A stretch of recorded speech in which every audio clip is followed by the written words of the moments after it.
What's up, people? If there's anyone here yet, don't even know. How y'all doing tonight? Or anyone watching on the replay? As it said in the title slash thumbnail, gonna be doing a Halloween chat, but I decided to change it up a little bit because I want to do a Halloween mask ranking, and this is gonna include y'all as well. Y'all are gonna vote. We're all gonna vote on this, and we're gonna rank all the Halloween masks from 78 OG all the way till ends. The way you're gonna do it, I got a bracket set up. We're gonna randomize the bracket. Whatever two competing it says, whichever one y'all vote wins, that one moves on. We're gonna work it all the way down until we get to one. Before we get that going, there is some people here. Scott Walker, how's it going, buddy? It's going pretty good. Like I said, I'm excited to rank these. Jason Dyer, what's up, Manny? Let's go. We got Katie. Hey, Katie. Let's see. Mayann's here. We got Denisha. Hey. I think that's everyone. And thank you so much, Katie. Yeah, if you could please hit the thumbs up button, really does help out. I don't know why. I just kind of felt like talking about Halloween, and then I was loading some photos into StreamYard to show, and I thought it would be really cool to vote for the best mask, but just asking what's the best mask is going to bring up a lot. People just going to throw out random things. But if we were to, go and actually like put them in a tournament and rank them, then I think it makes it a little bit easier. So this is what it's going to look like here, y'all. So we got 16 masks overall, and they were randomly thrown in there. So if you're looking at this, I didn't choose the competitions. I just loaded in the options, and this bracket site randomly chooses who goes against who. So that's what's going to be going on, and you can see the first competition here is OG 1978 versus Halloween Ends. That's a difficult choice because those are both really awesome masks. So what we're going to be doing, like I said, we're going to be going in and going to be posing this question to you all. Between these two masks, which one do you think is better? And I do have photos. So obviously we got OG. That's OG Michael Myers there. And then we got Halloween Ends. We got the Halloween Ends mask. So I'm going to put it out to you all. Everyone in the chat, I'm going to need a vote. So once again, we're going OG Michael Myers mask versus Halloween Ends mask. It's a tough choice for y'all.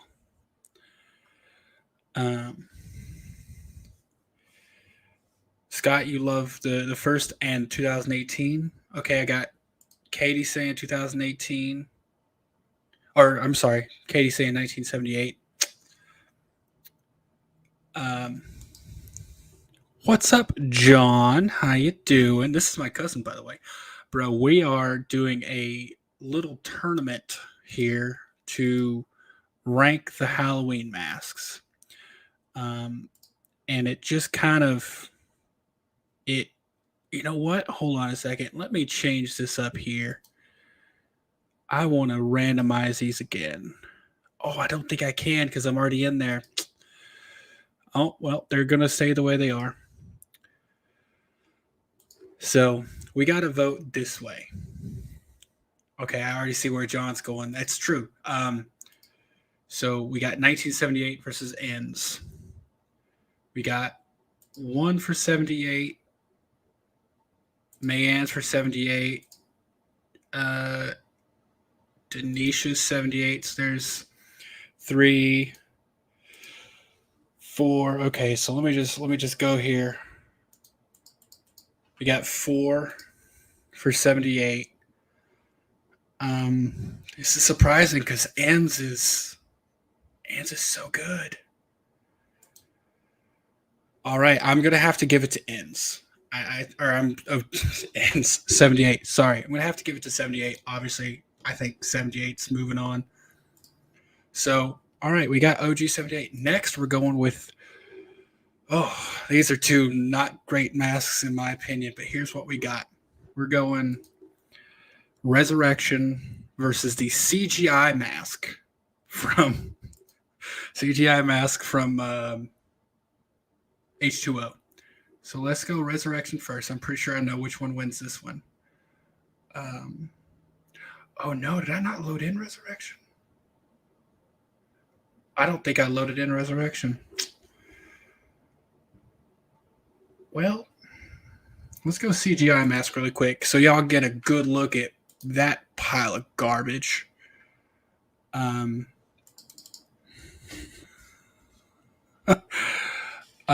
second here.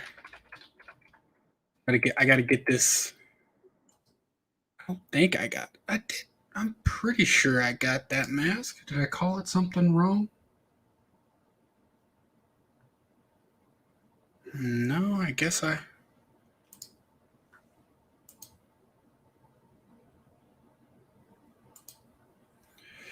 gonna be honest. This is also not a great mask.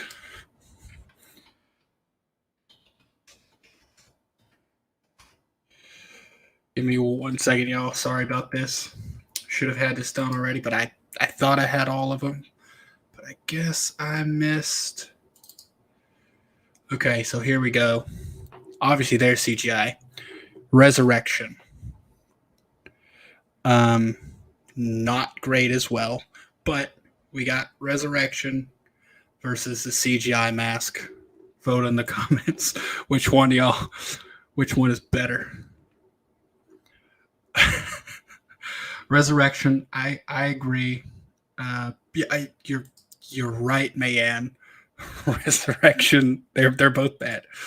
It looks like a licensed Halloween sock. It does. All right, we got one for Resurrection.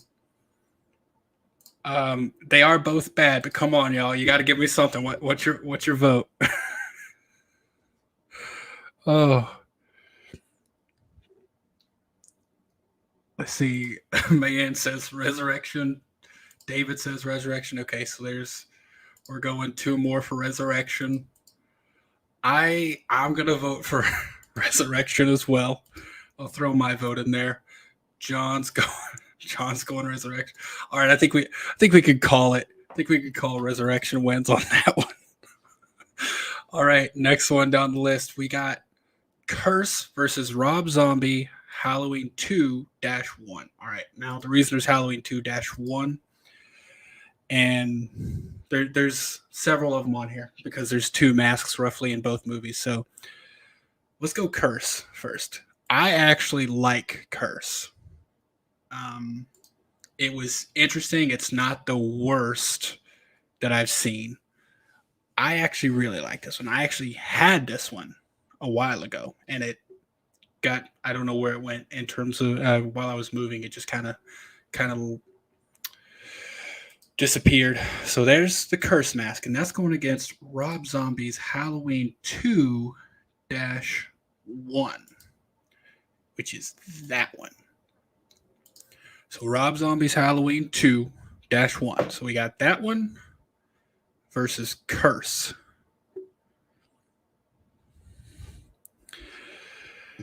Uh, yeah, you're right, man. You did just see the worst. Those were the worst two. Um, yeah, you're right, David.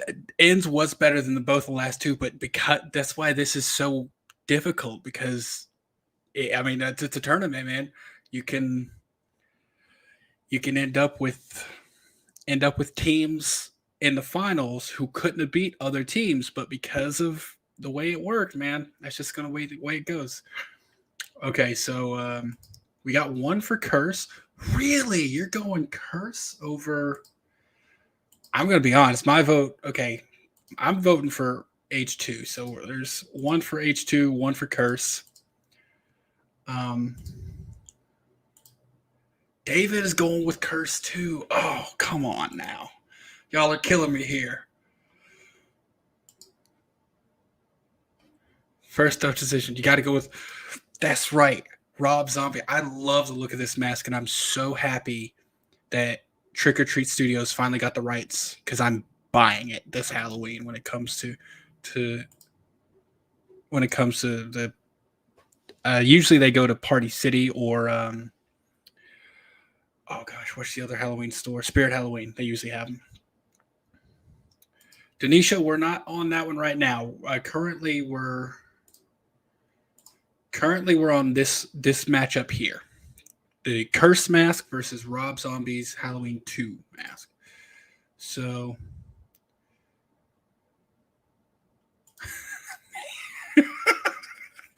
looks like he was submerged in water for too long and rusting. All right, Denisha, between those two, what do you got? I got to get an answer from you because you'll be the tiebreaker here.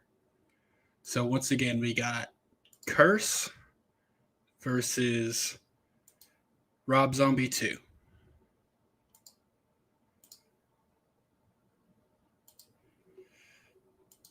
Curse, I really do like Curse. It fits me the best out of the masks. But man, Rob Zombie 2 is just I love the look of that.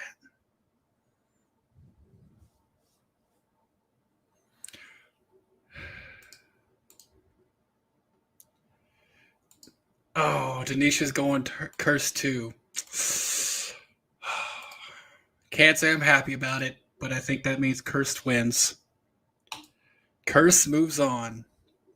All right, next, this is going to be an interesting matchup because Revenge is the worst mask in the entire series, in my opinion. So we got Rob Zombie's H2-2 versus Revenge. Now let's pull up Rob Zombie's first. Okay.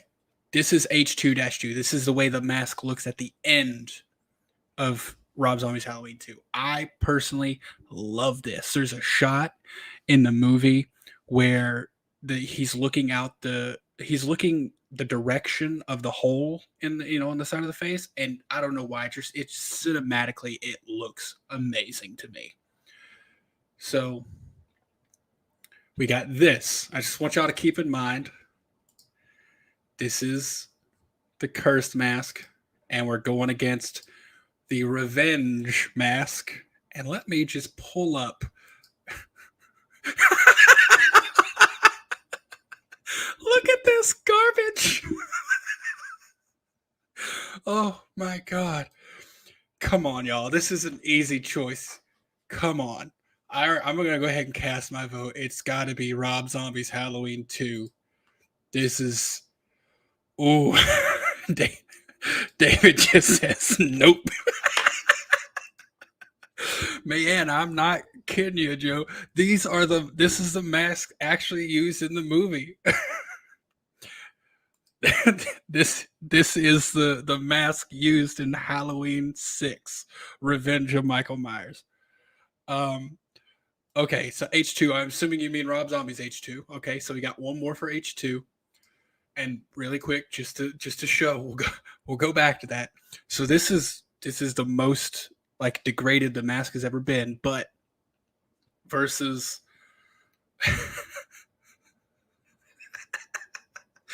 versus Revenge, it just looks classic, doesn't it? Okay. We got another Rob Zombie, and we got two more. I think it's pretty unanimous that that Rob Zombie Halloween 2 wins. All right, now this is gonna get interesting here because this is Return versus the 2018. So let's have a look at those. So we got Return of Michael Myers. This is one that I thought, because this was a resculpt. It looks very much like the Shatner mask, like the original Shatner, but they actually resculpted this. So they did a great job. This is kind of the last time, in my opinion, that it still looked like Shatner. So we got Return versus and we all know what the 2018 looks like. We got Return versus 2018. Both, I think they're both good masks. The only thing I don't like about Return is the thick eyebrows. Like, why did they leave those painted on? That's never something they did.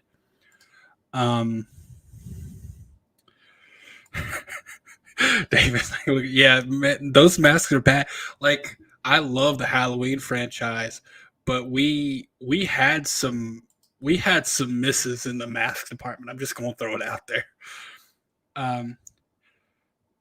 Oh, look who it is. Hey, Sarah, we are doing a tournament right now to decide the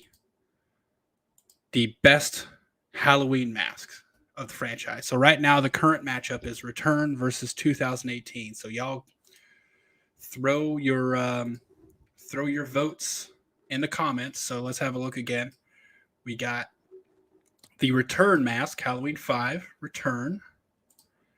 And then we got the 2018. And for me, I'm going to go ahead and throw my vote out there.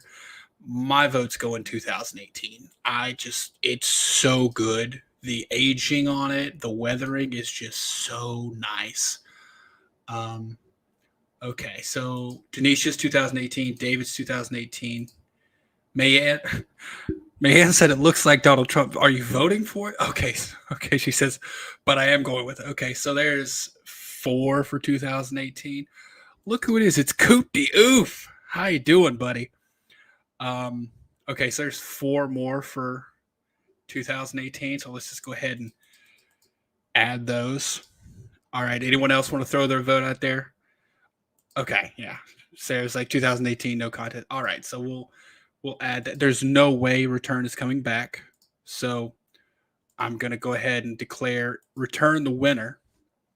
All right, the next one. Ooh, this is a good matchup too. Okay, so the next one we got Rob Zombie's Halloween 1-2 versus H20. Let's have a look at those. So Rob Zombie's Halloween 1-2. So that's this one.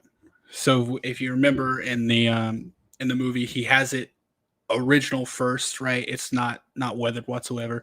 He puts it under the floorboard and he gets it once he breaks out 12 years later or so. And it looks like this.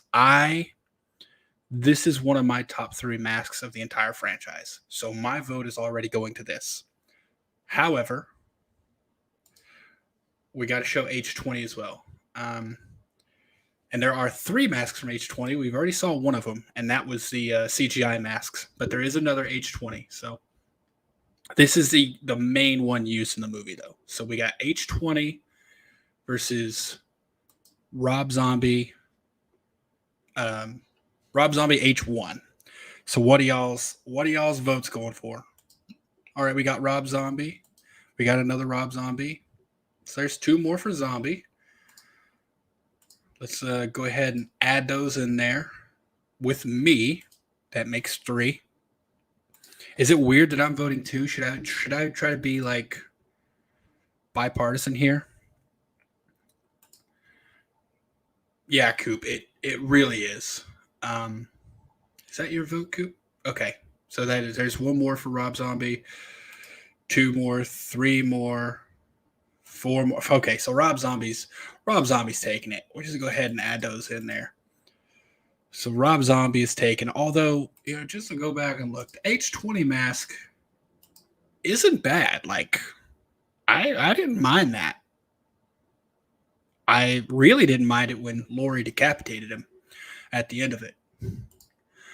All right, so what's our next matchup here? All right, here we got so we got the H20 alternate which is it was only used in 2 or 3 shots. If you think of the promotional shot of Laurie looking at Michael through that like porthole window, this is one of the masks that was used. It is an alien looking mask, and I don't really care for it. But this is that's the alternate mask for H20. Now we're going against Rob Zombie H11, which is this mask. This is sculpted from Tyler Maine's face, who played Rob Zombie in the movie, or played Michael Myers in the movie, which I think is interesting that they molded his face to make a mask for him. But this is the original mask. This is how it starts off in the movie. So once again, we're going that versus the H20 alternate. I know what I'm going with. I'm just going to go ahead and throw that Rob Zombie in there. Even though I'm going to be honest, the Rob Zombie, the way it starts out, not my favorite. Coop, which one do you talk about's ugly?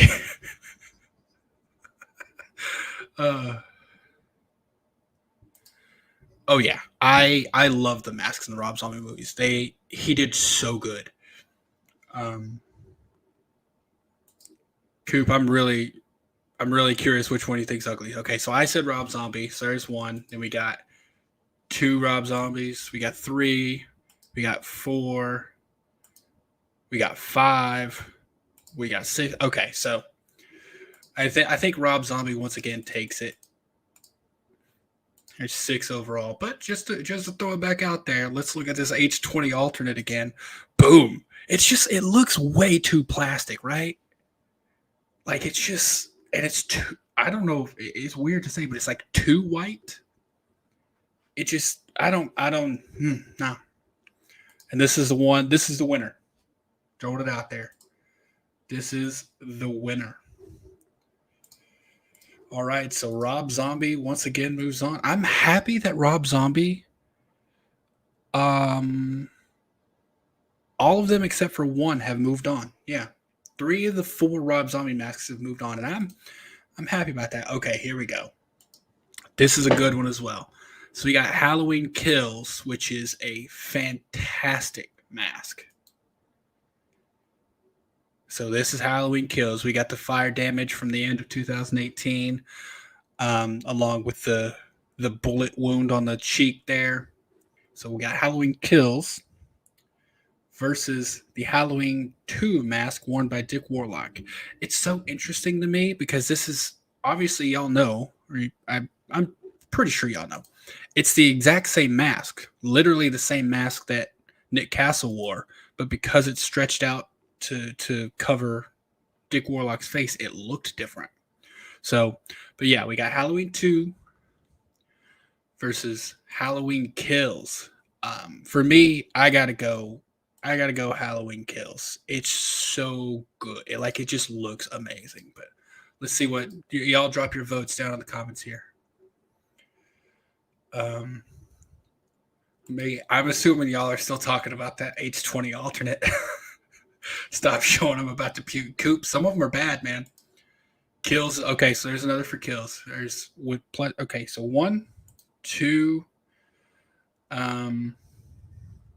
We got another 3, 4, 5. Okay, so there's 5. We'll add 5 more to Kills. There's no way that Halloween 2 can come back now, but just in case.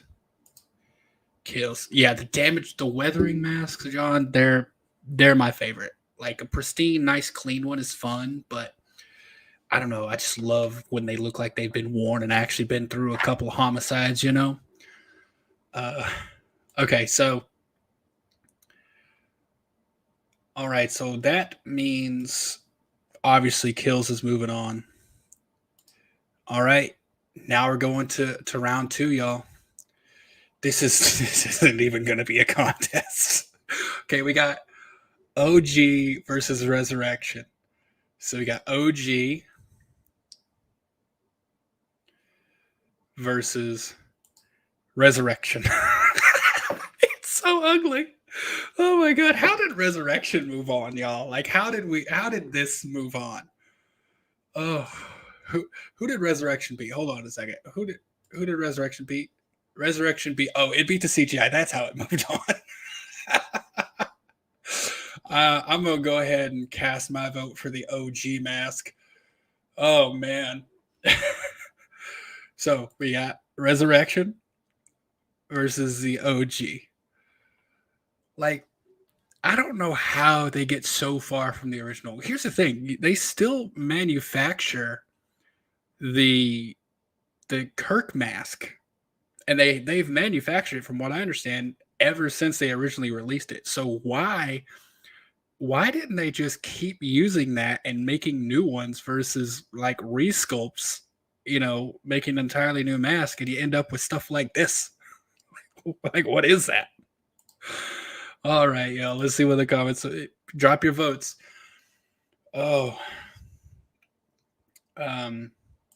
okay, Scott, you're going with 78. I no OG is where it's at. Yeah, you're right, David. It really did. So there's 2 for OG, 3 for OG. Bro, I don't know what it is. The only thing I can say is failure. That's what it is. So if I lost count there, but I think there's 1, 2, 3, 4. So you're right, Sarah. But it's fun. Okay, so we're adding 5. We're adding 6 because I know what Sarah's vote is.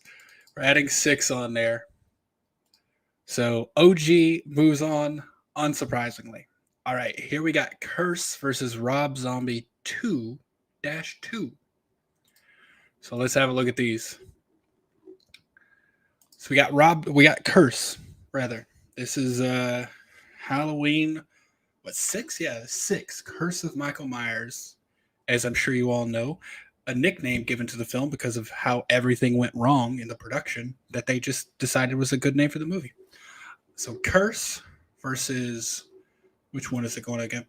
Rob Zombie H2-2. So Curse versus Mikey McSplody Face. Curse versus Mikey McSplody Face. This is a tough one for me. I'm going Rob Zombie, y'all. I'm adding mine in there. Rob Zombie, I'm locking it in. But let me know what y'all going with in the comments there. We got Curse versus Rob Zombie's H2. Let me know what y'all picking. I'm just gonna go back and forth one more time. Curse versus Rob Zombie's H2. Let's see. Okay, here, let's see. Had to account for the complete destruction of the mask. The one with the different masks they could have done. You know what? That's a good point, David. I didn't think about that, and I never assumed they wanted to do continuity in them. But that is a good reasoning. That's honestly the best reasoning, better than anything I could have come up with. Not as bad as you're right. Mayan's going exploded face. Okay, so we got 1 for exploded face. We got 1 for Curse. 2 for Curse. All right, let's add those in there. We got 2 for Curse. 1 more for Mikey McSplody Face. Coop likes Mikey McSplody Face. So, and then we got 1 for each. Oh, we got 2 for Curse and 1 more for Explody Face. Okay, so, down goes Zombie. Down goes Zombie. All right, I'll allow it. Wait, did it move on? Oh, it did. Okay. All right, now this is a good one. Oh, this is difficult. Y'all, this is going to be difficult. It is for me anyways. So now we got 18. We got the great 2000. Oh, I love this mask. It's so nice. The only thing I don't like about this mask,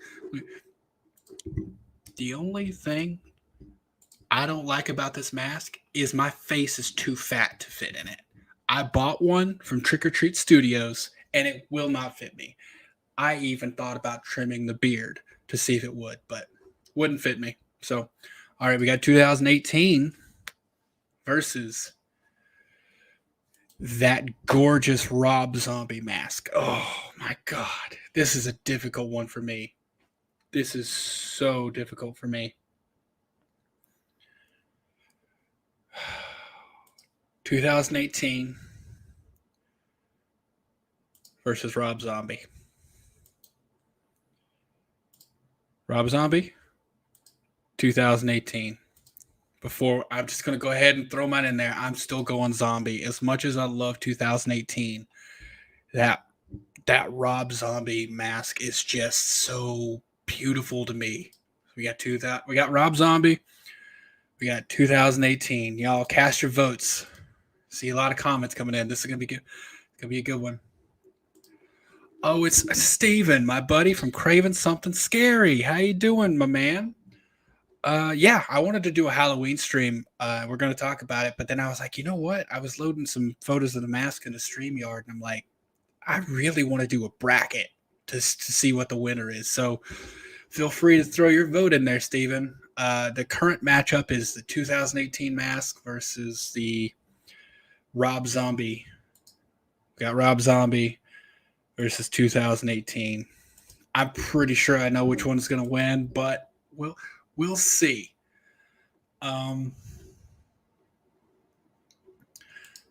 No, yeah, you're right. That's exactly how I felt, Coop. I didn't want it to go down. So, Coop, you cannot vote both. You can't vote both, but good try.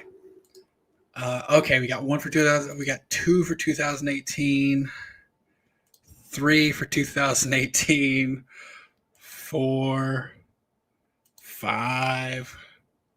We got 6 more for 2000. Okay, as much as I don't want it to win, we got.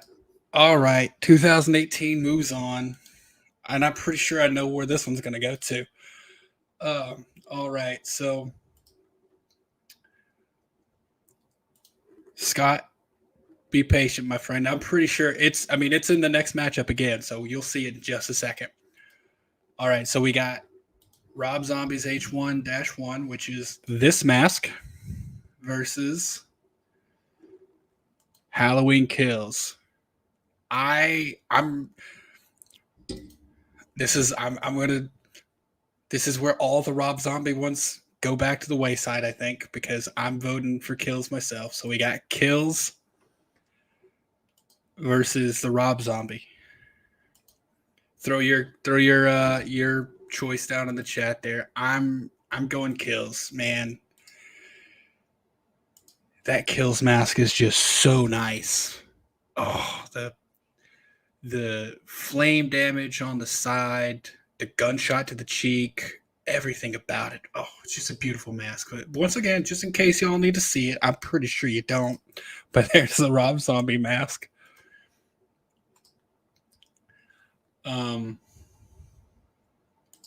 Kills it. Okay, so we got 1, 2, 3, 4, 5, 6, 7. We got 7 for Kills. All right, that's a clean sweep. Let's add that. Is that what you're, David? Are you saying clean sweep? I agree, definitely clean sweep. And you're right, John. The flame damage on the side is so good. Coop, you killed it, man. It's one of the best masks. It's also top 3 for me. So I think with that, we're not grading on a curve, so Kills wins. All right, y'all. We're down to the next to last level. We got OG 78. Look at that. It's literally the face of the shape. Like when you think of Michael Myers, this is what comes to when I think of Michael Myers. I'm not gonna put on anyone else because there's some people who their first movie was 2018, so they don't think of this. But when I think of Michael Myers, this is what I think. So we got 78 versus the Curse Mask. I legitimately love both of these masks. I've owned both of these masks. This is surprisingly difficult for me, but OG versus Curse. I'm going to lock my vote in now. Going OG. I feel like you kind of have to. This is maybe one of those where it's like, do you have to really vote? Once again, one last time here. We got OG versus Curse. Let's see what the chat's saying. Yep, we got 78. 78. So there's 2, 3, 4. Good for you, Denisha, going with Curse. Okay, let's add 4 to... And we got 1 for Curse. Curse is on the board, not a clean sweep. John also going with 78. And you're right, man. Like I said, David's going OG. So there's 2 more for OG. But just to throw it back out there, that's not a bad mask. That's slightly terrifying to me. Like, it's one of the weirdest one because it looks weathered and new at the same time, which is just so bizarre to me. But I absolutely love this mask. But we did have 2 more for the OG. So I think that kind of seals that one in. So OG is in the finals. Now this here is going to be a difficult one. We got 2018 versus Kills. We got 2018, that beautiful, beautiful return 40 years later. This is a great job by, I wish I knew his name. I wish I knew the sculptor's name, but he made this, he sculpted it from scratch using images of the original mask. And it's one of the best recreations of the original, in my opinion. But we got 2018 versus Kills. Y'all, look at that. 2018 versus Kills. That's a little bit, that's difficult. I think that is a difficult matchup. Personally, I'm going Kills. Because, like, you got decent weathering. You can it does look like it aged 40 years. I'll give it that. It looks like it's been sitting in an evidence lockup for 40 years. But this looks like a slasher who's been in the trenches, you know? Like, he's fought his way out of a burning building, killing every fireman he could get his hands on. And I like that. All right, so I'm obviously going Kills. Let's see what y'all are saying. Scott, my dude, you're right. I think we all love it, and it's in the finals for a reason, yo. Like, okay. So, okay, we got 2018. And see, that's exactly what I was saying, Coop. I was saying when I was saying the OG is like what I think of for someone like you who 2018 was your first film. You'll probably, when you think of Michael, go to that being, that's what you think of. So it is hard, but okay, we got 1 for 2018, 2 for 2018, 3, 4. Let's go ahead and add those 4 in there. Denisha coming in with Kills. Thank you. Coop going 18. John going Kills. We'll add 1 more to each, or 2 more to each because Denisha. Okay. Let's see here. There you go. Christopher Nelson. That's the guy. He's a really cool dude as well. I've watched him on a couple podcasts. He's very entertaining to watch. All right. Well, unfortunately, as much as I love Kills, I think we got to call it 18 wins. Y'all, who knew it would come down to this? I think we all kind of knew it would come down to this. So with that, we've got the final matchup. We've got the OG Michael mask, that beautiful modified Captain Kirk mask, versus 2018. The detail in the 2018, the weathering, the fact that they were able to keep the hole in the neck from the knitting needle, just beautiful. So we got the OG 78 mask versus 2018. This is the final, guys. This is the championship. So whatever wins here, I'm officially crowning it the best mask for you all. It's not the best mask for me. It's the winner. I still have my personal favorite, but let's OG 18. I'm gonna go ahead and cast my vote here. Going 2018. And just to throw it out there, the reason I'm casting my vote first is so that it doesn't look like I'm being swayed by the audience or by the chat, because I'm not. I have my own opinions, and I wanted to make clear that that's why I'm putting mine out there first. But OG 2018. Man, they're both beautiful. They're both beautiful. Let's see what the chat's got to say. Right, man? This is a difficult one. This is a hard one. Coop says, OG, fight me. All right, there's one more for OG. Okay, we got 2 for OG, 1 for 18. I'm going to go ahead and add these in there. 2 for OG, 1 for 18. Yeah, this is a difficult one. 2018 is gorgeous. 78 gets the okay. We got one more for OG. Let's see. We got one more 2018. Is this going to come down to a tie? I'm going to be honest. This is a lot closer than I thought it was going to be. Mayan's going 2018. 2018 is in the lead. Sarah, you might be. Sarah, you're the tiebreaker, or you could leave this in a tie, or you could tie it. You could solidify 2018 as the win. So we need one more vote. Whoever's in the chat, if you have not cast your vote for between these two, we got the OG 78 mask versus the 2018 H40 mask.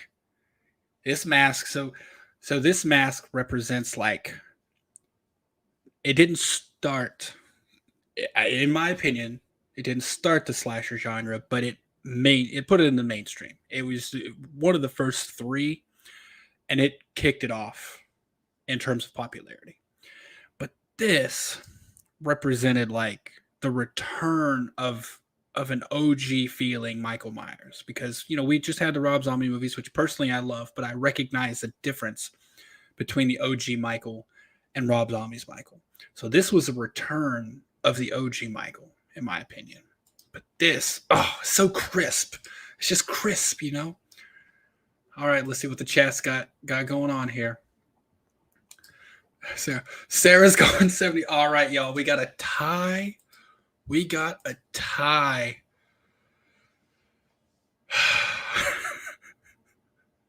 John's like, no pressure. Say resurrection. Y'all, after we crown the winner, we're gonna vote on a worst of as well. I want to vote of worst. So good call. I mean, yeah. Which mask from Halloween movies which mask do I find the most scary? You know what, Scott? I'm gonna save that, because we'll get back to it. It's not one of the winners, I'll tell you that. But y'all, we got a tiebreaker here. We got to figure out a way to you know what I'm gonna do? If no one unties it, um, by the time I get this set up, then we're literally going to a random.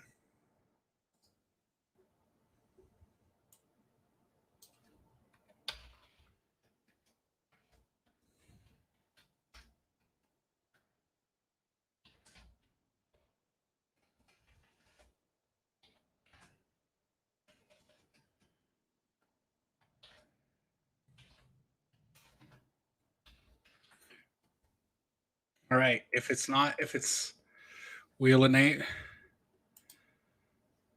CGI, maybe. Who knows? Are you forgetting the revenge mask? I'm just throwing it out there. And I'll say why. Yeah, you're right. Okay. All right. So y'all, it's not been untied yet. So what we're gonna do, we're gonna go. Oh, looky here. Oh, there it was. We got a.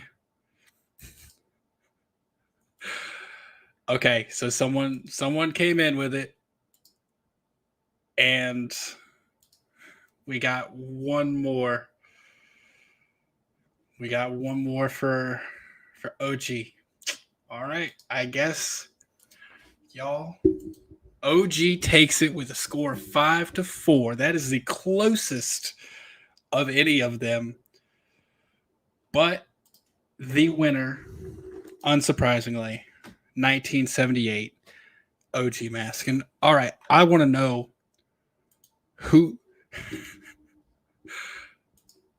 second account is the OG cult? Who logged out, switched accounts, and came back to vote? Because I'm pretty sure that's what happened. The ranch cult. All right, y'all. OG mask. That's the winner. That is the best mask, and I'm not upset with it at all. You can't hate on it. 5-4.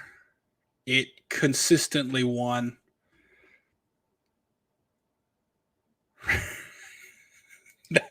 Okay. All right, let's I can't, like I said, can't be mad at it. But really quickly, I'm also doing another painting of the OG mask right here, OG Michael, just so y'all know. I'm going to be giving it away on a live stream coming up over on Steven Craven Something Scary's channel. He's having a little bit of a shindig for reaching 10,000 subscribers, which he's going to do any day now. And this is going to be one of the things I give away. I'm painting it versus the markers, so it takes a little bit longer than just a normal marker painting. But that, when it's done, will be given away over on his channel.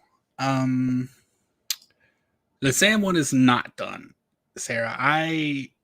It's close.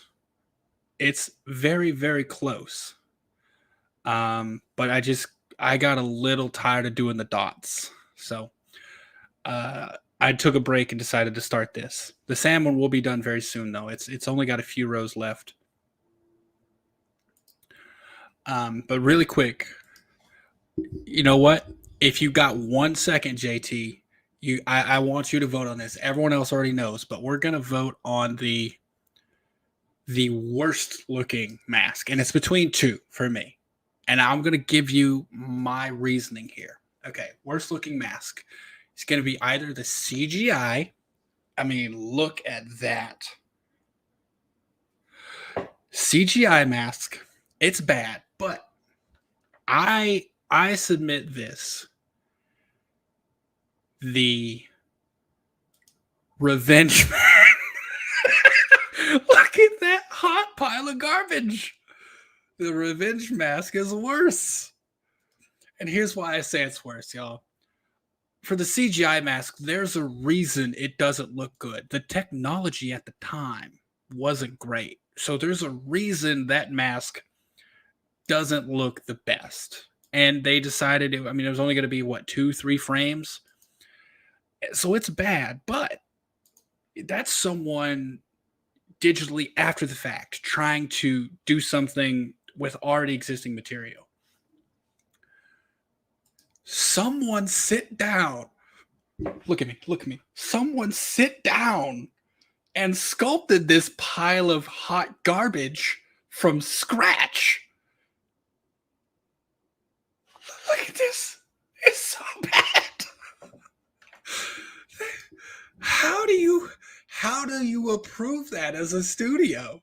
Like with this, you have no choice. You have to do something, right?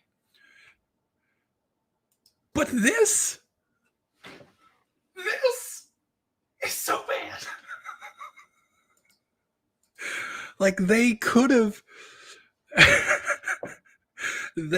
just said, we're done. We're not going to use that. We got to start over. Let's just go get an original Captain Kirk mask and start from. It's so bad. So I want to know, what do y'all think truly is the worst? Keeping that in mind, the fact that the CGI was kind of out of necessity, like they had to do something to fix those couple of frames, versus the absolute nightmare fuel monstrosity. I mean, look at it. You look at it. Look at it. That's so horrible. For me, I'm saying revenge is worse. Revenge is actually worse than the CGI. Like the CGI is bad. I'll give you that. It does not, like, it has a weird metallic look to it.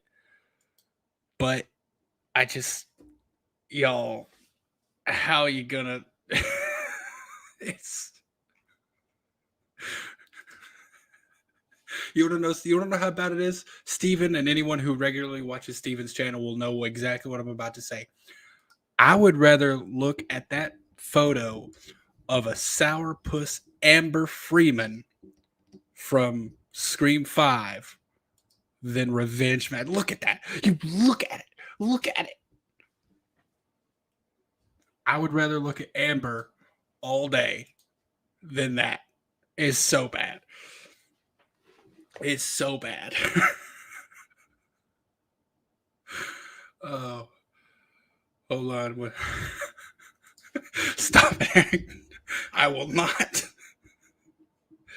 Oh, hold on. JT said something there a second ago, but I lost it. 4, it's Michael. It's like Michael Myers from Whoville. Okay, so 4, that's Return. Let's see. I didn't think Return was that bad. I definitely. Holy crap, JT. Now that you say it, I do see a Whoville quality to it.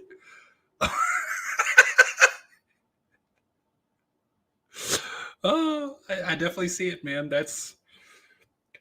I don't agree that that's the worst. I think Revenge is the worst, but 4 is not that bad. I'm talking Revenge. Revenge is the one that looks like an egg. You're right, Katie. It does look like an egg. Look at that. Look at it. It's so bad.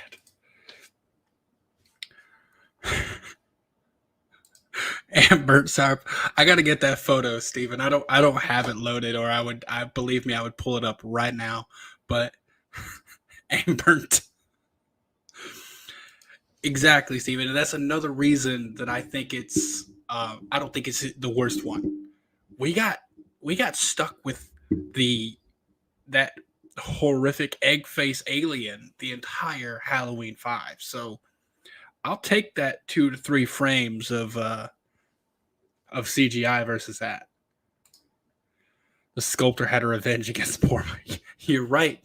They did. What my question though is, like, okay, sculptor and artist might have trouble being, critical of their own work, but the studio, like, how do you go to Mustafa Akkad and say, "Look what I did to your boy," and Mustafa be like, "That's going to be in my movie"? How does that happen? Like, how? See, exactly. The CGI one does kind of look like Michael. 1 second, y'all. The CGI does look like Michael. It just has like a metallic sheen to it.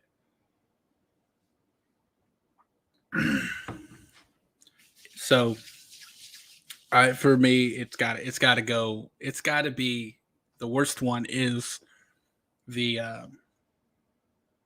worst one is the Revenge. Um, let's see. When I get the money, going to build your own versions to house. Going to do exactly the same way as the original house. What do you think?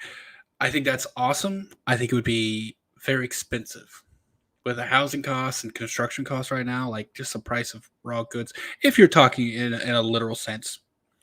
Um, loving it. It would be very expensive, but if you do so, I would love to come do a live stream from there. Loves your. That's right. Got him to sign it. I got him to sign that at the same time he signed your suit train.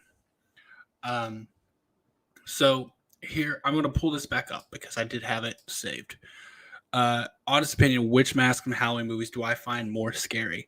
This is an interesting question because the ones I like the most aren't necessarily the scariest. I don't think 2000. Or I don't think the OG is the scariest mask. And if y'all got a different opinion on that, that's cool. I'd love to know which one you think is scariest. But for me, the scariest mask is that one. If I saw that coming toward me, I'm doing two things. I'm crapping my pants and I'm running the other way.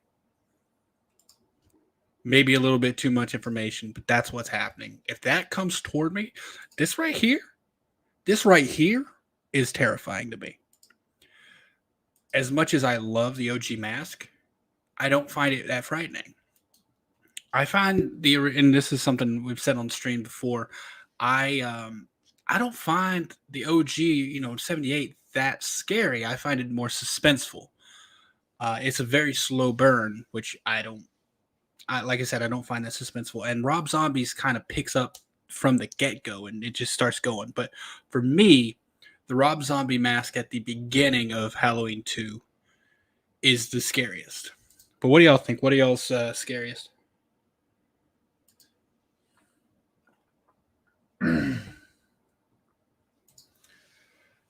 Sarah's going 2018 and kills. Okay. 2018 is, you know what I feel like? I feel like 2018, I'm looking at a geriatric Michael Myers. It is scary, but I can tell he's old, Like, it looks like an aged William Shatner. Like, that looks like William Shatner now. Kills, though. After that fire damage, like, it transforms that mask into something scary. I find Kills scarier than 2018 personally. What's up, Philip? We were just ranking not ranking, but doing a tournament of which is the best Michael Myers mask. And unsurprisingly, the OG won. But now the question being posed is in the chat, what do you all think is the scariest mask? Kills is very scary. It's one of the scariest for me. The mask in the flashback scene of Kills is pretty dark. You're right, and I almost added that one, but it looks so similar to the first one, which I think is what a lot of people, when they saw it, they're like, "What is this?" Excuse me.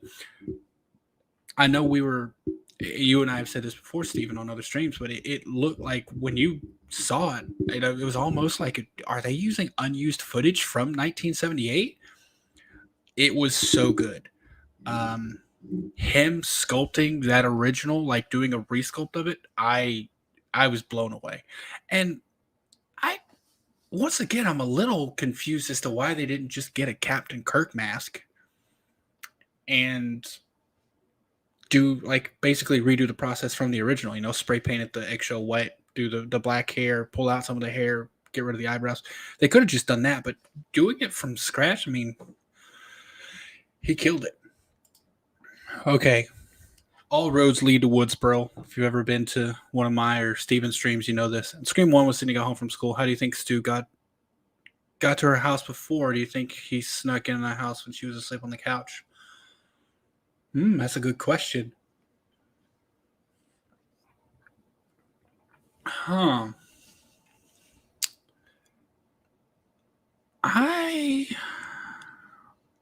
I'm gonna say he probably snuck in while she was asleep. Excuse me. Although wouldn't he? There could have been some sneaking around while she was. I would have to watch it again because I need to get my story straight. But my assumption at the moment is going to be snuck in while she was sleeping.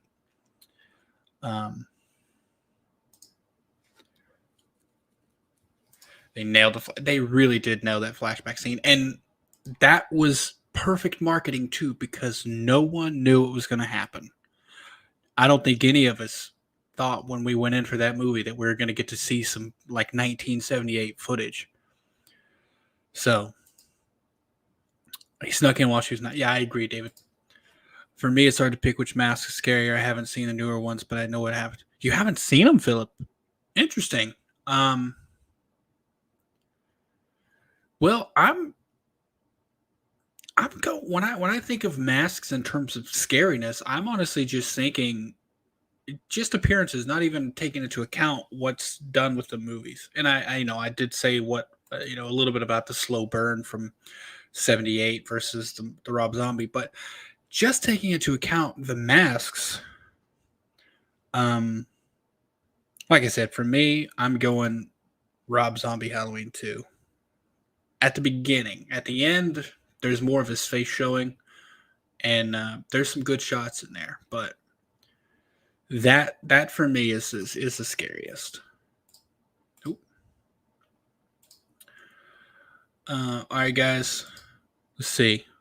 What is the scariest mask from any horror? Oh, cool. That is a tough question.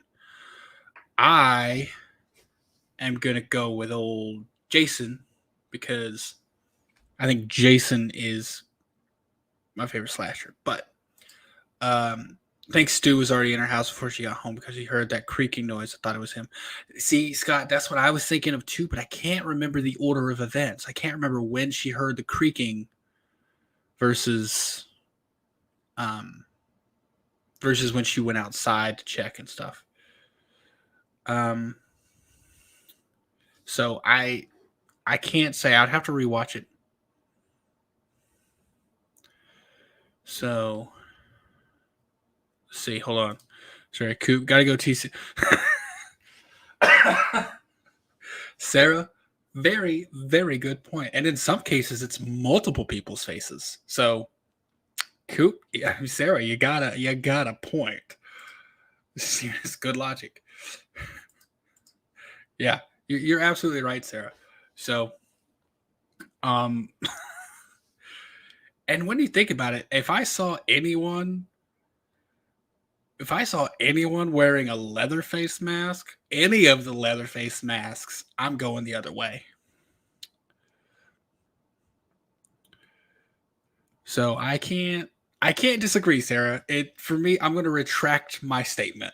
It's not going to be Jason. It's going to be Leatherface. And I think there needs to be more love for Leatherface because he is one of the OG. He predates Michael by several months.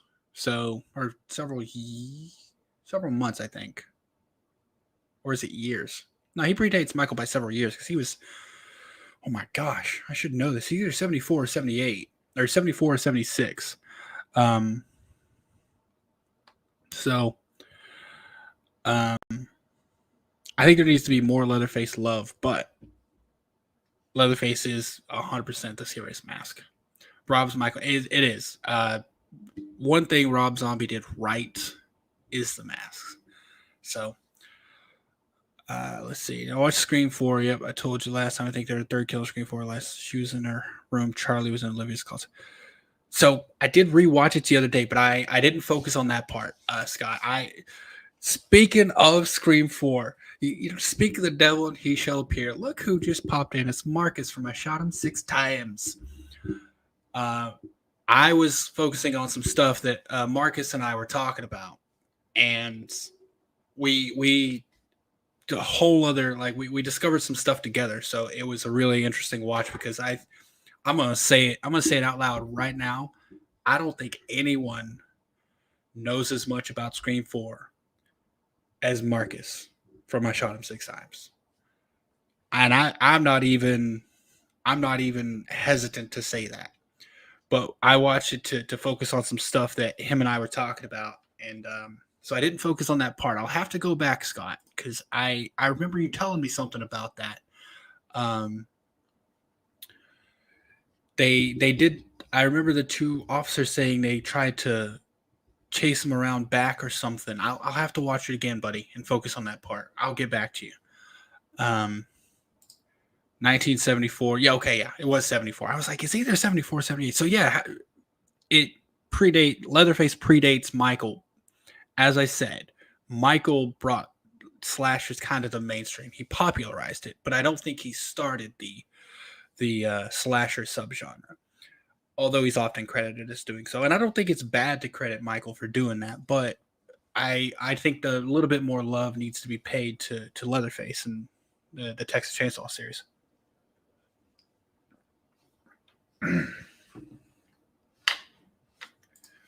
If you see someone in a Leatherface mask, you never know if it's actually someone's face. Well, if they're wearing a Leatherface mask, it actually is someone's face. It's just whether or not it's recreating it or, I mean, it's actual human material. Who knows at this point? Must be Halloween. The reason why, Marcus, I completely forgot about your Halloween video tonight. I started working on a painting for to do a giveaway, and I'm like, I really just want to talk about some Halloween stuff, right? So I started putting together a stream, and then one thing led to another. Started doing the ranking and stuff, but yeah, it's a Halloween type of night.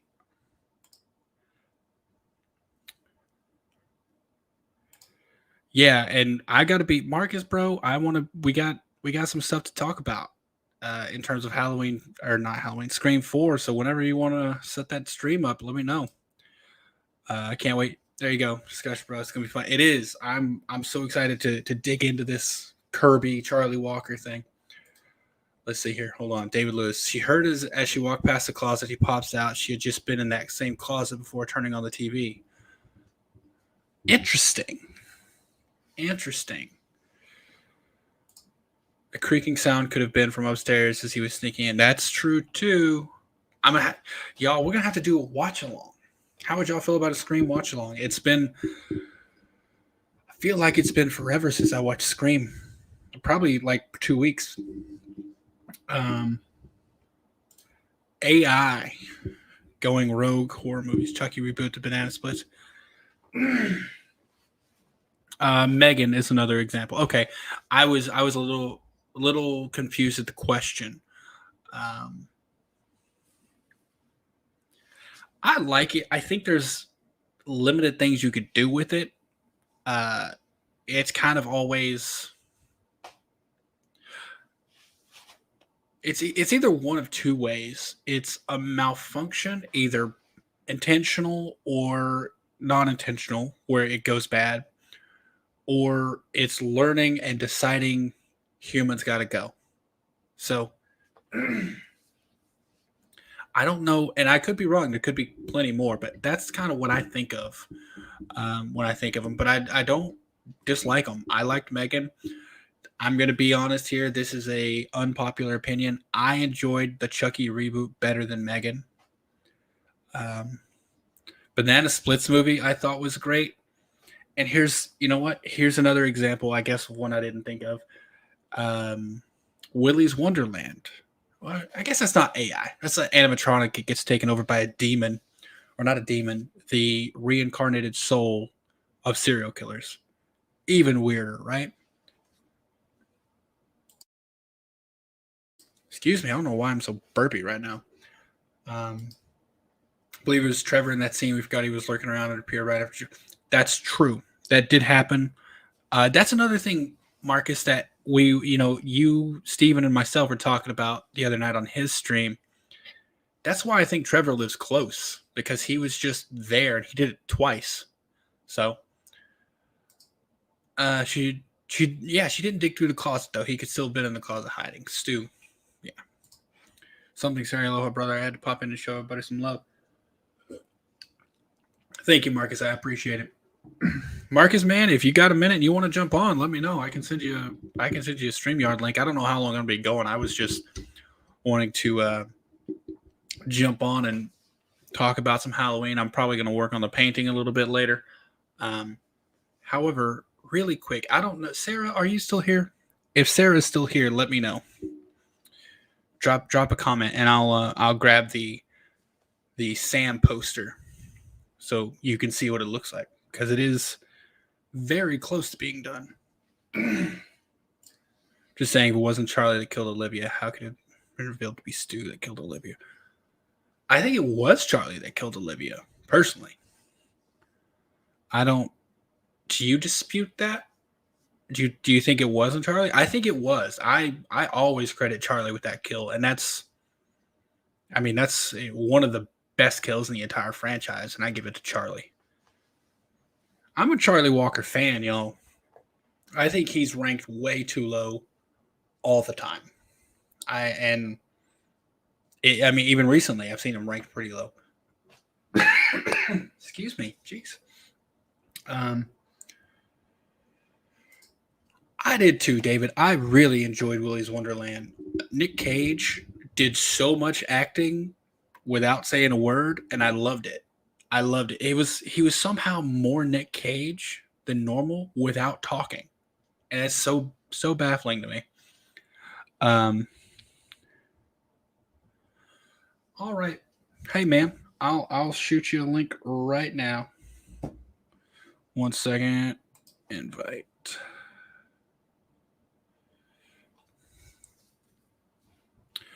Wait one, y'all. We're gonna have Marcus jump on here. This might turn into a Scream stream. They normally kind of do.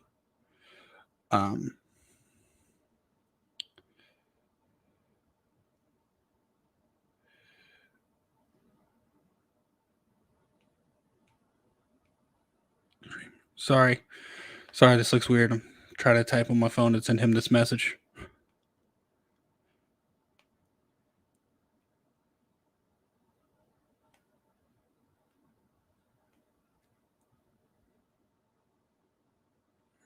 All right, buddy.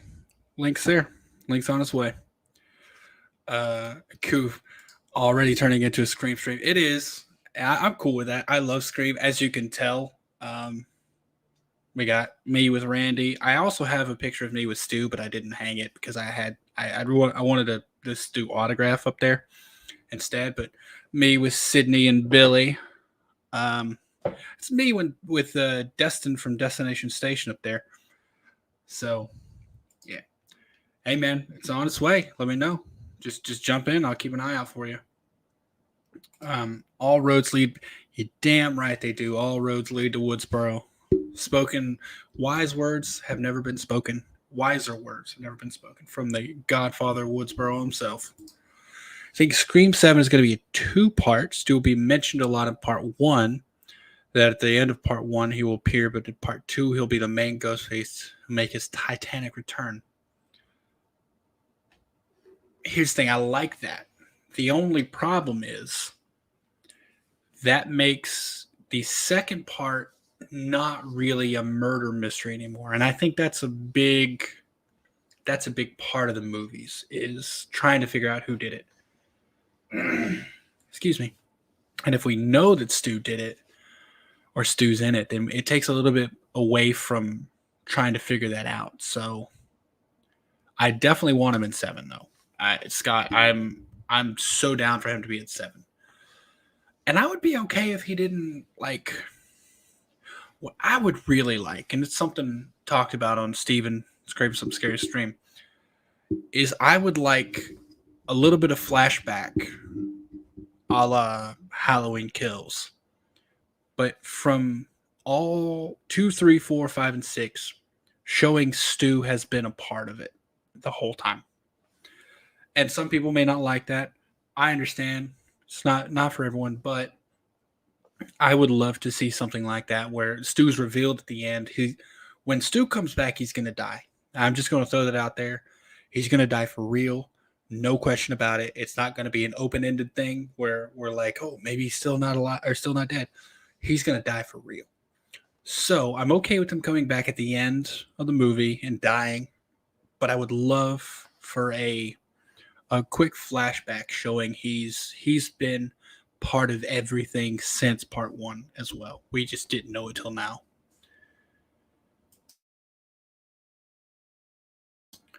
So Freddy Fazbear movie, insert photo of guy in a suit sitting movie theater.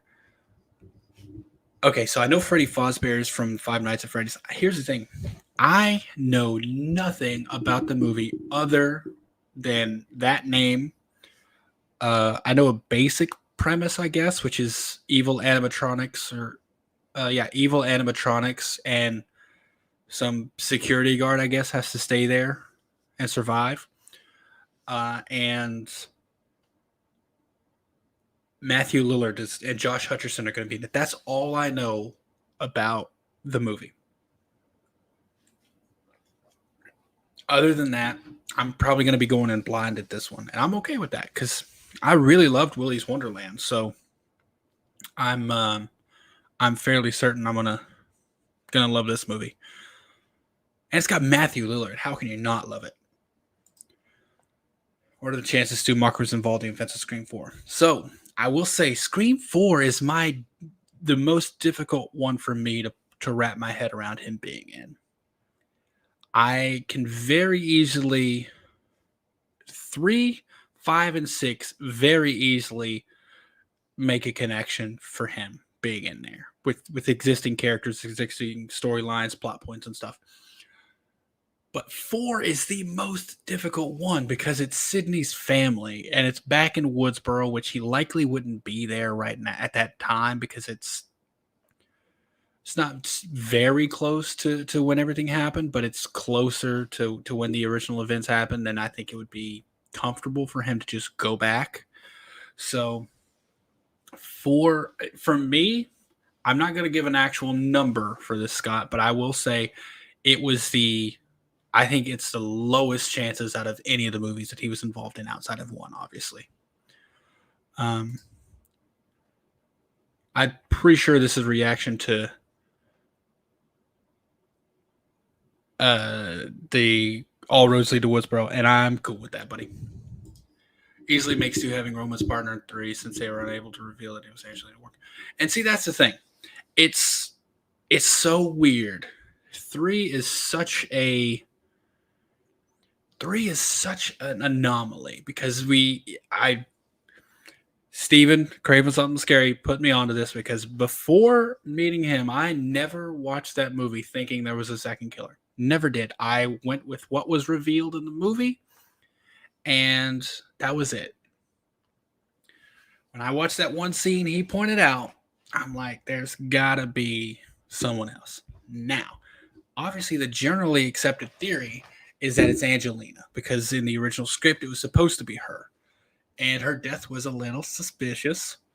So everyone thinks it is her. But my thought on this is it's I don't even consider her at this point an unrevealed ghost face. I do consider there to be an unrevealed ghost face in the movie, but I'm not certain it was her. And it's very well could have been Stu. I think Stu makes more sense to me than Angelina.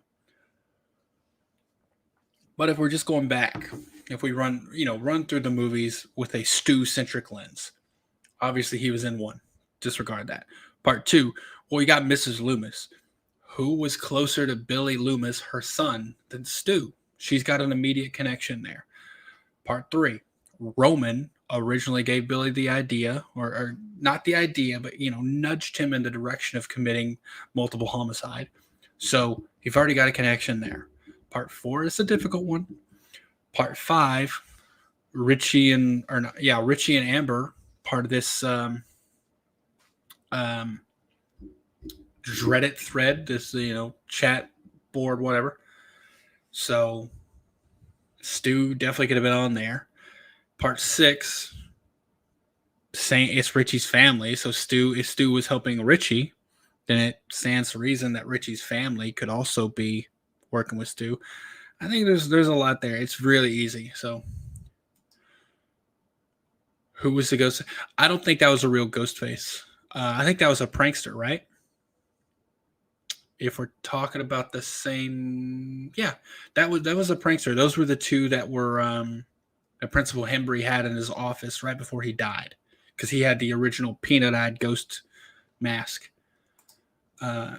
Cool. Let me catch you up on some lore. The animatronics are possessed by dead kids being murdered by William Afton, and they keep attacking night guards. Wait, so the animatronics are possessed by the victims? That's interesting. Why wouldn't it be the Are the night guards the bad people? Why are they? Yeah, I'm confused on that one, Coop. Like, are the kids bad or are the night guards bad? Or are neither of them bad and the kids just think the night guards are bad? I'm confused as to why the animatronics possessed by the murder victims would be attacking the night guards. I guess who was supposed to be helping them. So still believe Stu is the one that attacked Denny at the movie studio in Scream 3. In the recreation of her house. I think that was Roman, but that's the one example where I think there has to be a second person. And it very well could have been Stu. Five Night that does sound dark. I'm really excited about the movie. And it sounds very similar to Willy's Wonderland. The only difference being Willy's Wonderland is actually they're possessed by the murderers themselves, not the victims. So Stu survived. You know about Roman and might take him out for a new. Exactly. Very dark, but also confusing. I agree. The victims. That's interesting. I'm confused as to what would make the victims attack the people trying, or the animatronics possessed by them would make them want to attack the guards. Yeah, girls' bathroom was a prankster. They were caught and turned into Principal Embry. Yeah. Sue's house. How will they get around in the costume without anybody seeing everybody else, or without being seen by them? Movie magic, plot armor. That's the only thing, man. There's got to be a little bit of that in the movies, because if it was real life, it would never work. Key point being, whoever attacked Tatum in the garage, right? Excuse me. Gets hit right center of the face with an unopened beer bottle. If it's Billy, if it's Stu, whichever one you believe it is. The next scene, you see both of them completely fine. No damage whatsoever. So it's it's things like that. There's got to be a little bit of movie magic. I don't know how, because whoever goes into that garage comes from inside the house. So my assumption is it's always been Stu. Steven, if you got something different than that, let me know. But I've always assumed that was Stu. Kids thinking the night guards are the murderer causing. Oh, that makes sense. That's what I was saying. Like, do they think they're bad? Man, that's dark. Matthew Lillard going dark. Also has to be a second person there at the party, and Ghostface is on the second floor and somehow also below, chasing back up the stairs. I'll have to rewatch that again as well. Marcus, buddy, if you're still backstage, I saw you jump in, but it said no devices connected. So, if you're still trying to get in, I'm watching for you, keeping an eye out.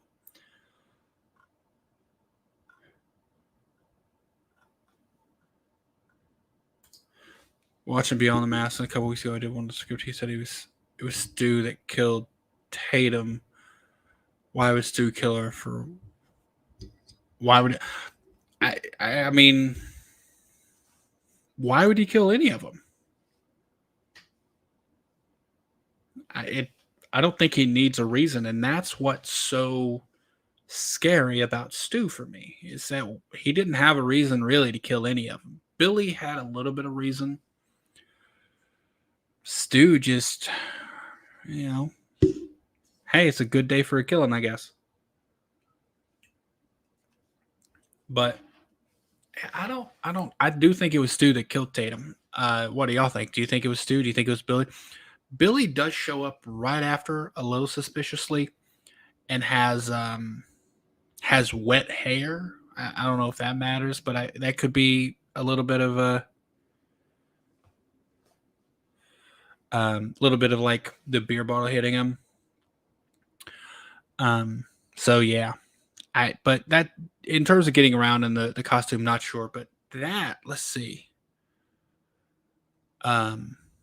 Oh, we're about to have a guest jump in here. Yeah, I do think it was Stu, and I don't think he had a reason to kill her. I just think he wanted to kill her. Marcus, I see you back there, buddy. Just give me 1 second. I still need several watch hours, Sarah. I'm roughly halfway on the watch hours, so unfortunately, it's gonna be a while. I'm just having fun making content now that I have the, availability to do so. So, all right, y'all. I'm gonna bring in my buddy. As I said, this man knows more about Scream 4 than the people who made it, and I say that with zero hesitation. So, y'all, without further ado, it's Marcus from I Shot Him 6 Times. Hey, buddy. What's going on, man? How you doing tonight? It's a fine Navy day. Sorry, I'm just trying to turn my volume up on my thing here. Can you hear me? Yeah, I can hear you perfectly, buddy. Cool. Yeah, having a good night, just talking about some Halloween. By the time you jumped in, we'd already finished the ranking, but we did a nice little we didn't rank the mask. We had a tournament for the masks. Oh, Yeah, once I can show you 1 second here. Let me see. Present. What's up, Sarah? I see you in the chat. What's going on, girl? Share screen. Just if you're interested in how how it went, this was the bracket. I don't know how well you can see it, but obviously the OG 1978 mask won. But yeah, we just and I had pictures of all of them, but it was a fun time. We also decided that the worst mask. Before I tell you which one it was, were you here for it? What we decided the worst mask was? No, I don't think I was. No. Okay. What do you think the worst mask in the Halloween franchise is? I'd have to say probably people picked Resurrection or Halloween 5. 5. It was the. I gotta do it, y'all. I gotta do it. The revenge. Look at it. Oh, dude, it's so bad. Oh, it was so bad. Honestly, it was between that one and the CGI mask. Yeah. Oh man, I tend to forget about that one in H2O2. Yeah, man. And also the was the other one where Michael stabs John in that woods or whatever. Is that CGI too? Is that CGI too? No, that's an actual mask that they made, and that was it's one of the worst, man. So this is the one they filmed a few scenes with it, and then they're like, okay, we don't like this. Then they went back and they redid it, and they got this one, which I think is acceptable. I think this is an acceptable mask. It is. But the problem and the reason we have the CGI mask is because I think that's one of the scenes they filmed with this monstrosity, and they never reshot it with the new mask. So they went in after the fact with the CGI to fix it. But yeah, man, I don't think anything's worse. No, I don't think anything's worse. No, look how long his nose and the flaps, everything is like Yeah, it just. dude, Yeah, it's not good, man. It's not good. And I argued, my point is that the CGI mask was out of necessity, and it was after the fact. There's nothing they could have done. right, They could have completely resculpted this. They could have been like, get that out of here. right. Give me something better. But yeah, so that one was the worst with the OG 1978. It came down to the OG versus 2018. Okay. Yeah, I can see why. I mean, I was saying about it on my stream for Halloween tonight that that mask that Christopher Nelson did, like, was nothing short of spectacular. Like the way to update the old school 78 mask, like that's the closest you're going to get to it. But he did it in a way that was supposed to be done. He made it look older, he made it look a little worn, but he didn't make it look worn to the point that it lost its mystique from the 78 film. Like that was a brilliant job that he did. Yeah, and I'm going to be honest, I didn't realize it until I was on the stream, until we were going through them. The part 4 mask, the return mask, it looks a lot like Shatner. Like, It does. it looks more like And Shatner. now that I'm looking at it like this, it really does. Yeah, like, it looks a lot like Shatner. I'm like, I never realized it until I looked to that close. But man, I mean, you pull up the OG, crisp, clean. It's just, it's just nice, man. Yeah, that's. I was didn't plan on doing a ranking, but I'm like, let's just have. Let's Right, just right. go through it and see what the people are going to vote for. And it was a fun time. We had some laughs at the bad ones, and it got down. It was a tie for a while. It almost came down to me spinning a wheel to see who was going to win between 78 and the OG, or 78 and 2018. But another person finally jumped in and broke the tie. I would say it's. I can see why some would choose 18 over 78. I mean, it's a great mask, you know what I mean, and stuff. But the old crispy, the authentic, the original, where it started, man, like that. Just to me, I don't see how that can. I don't see how that will ever be replaced. I really don't. Yeah, see, here's the way I was. One thing I said is that, so for you and I, we Yes, saw the original first, right? right. That so when we think of Michael Myers, this is what we think of. That is true. But what I was saying is, some people, their first movie was 2018. So forever in their head, when they think of Michael Myers, this is going to be what they think of. So, That is very true. and there's people that's the case. So I can understand picking 2018. Right. So yeah, Sarah's jumping back in and saying, God, it's so bad. All right, Sarah, you're back, Sarah. 1 second. I'm going to grab the Sam poster. Because I took it down because I'm drawing another picture of Michael to give away. Bro, it's nice. 1 second. But yeah, everybody, I hope everybody in the chat is having a great night tonight. I just got wrapped up my Halloween stream, and it was a great night talking to Val and Night. I can't wait for Wednesday night so we can do part 2.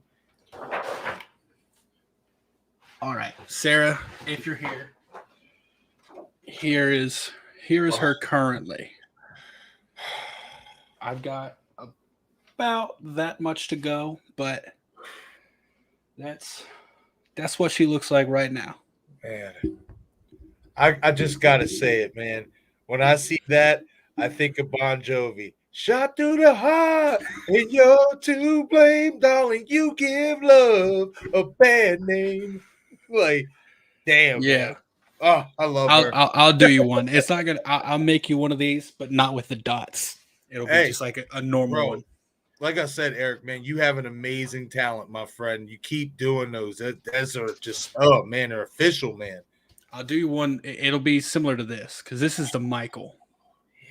So it's the same thing essentially, but with this, I'm not taking it down to a pixel level. I'm just doing the black and the grays.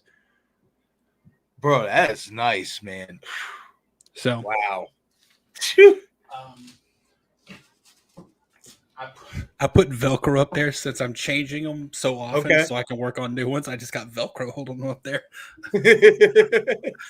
Um, Man, but man. I'll Like do I you a said, Eric. I'll do you a Sam poster in that style.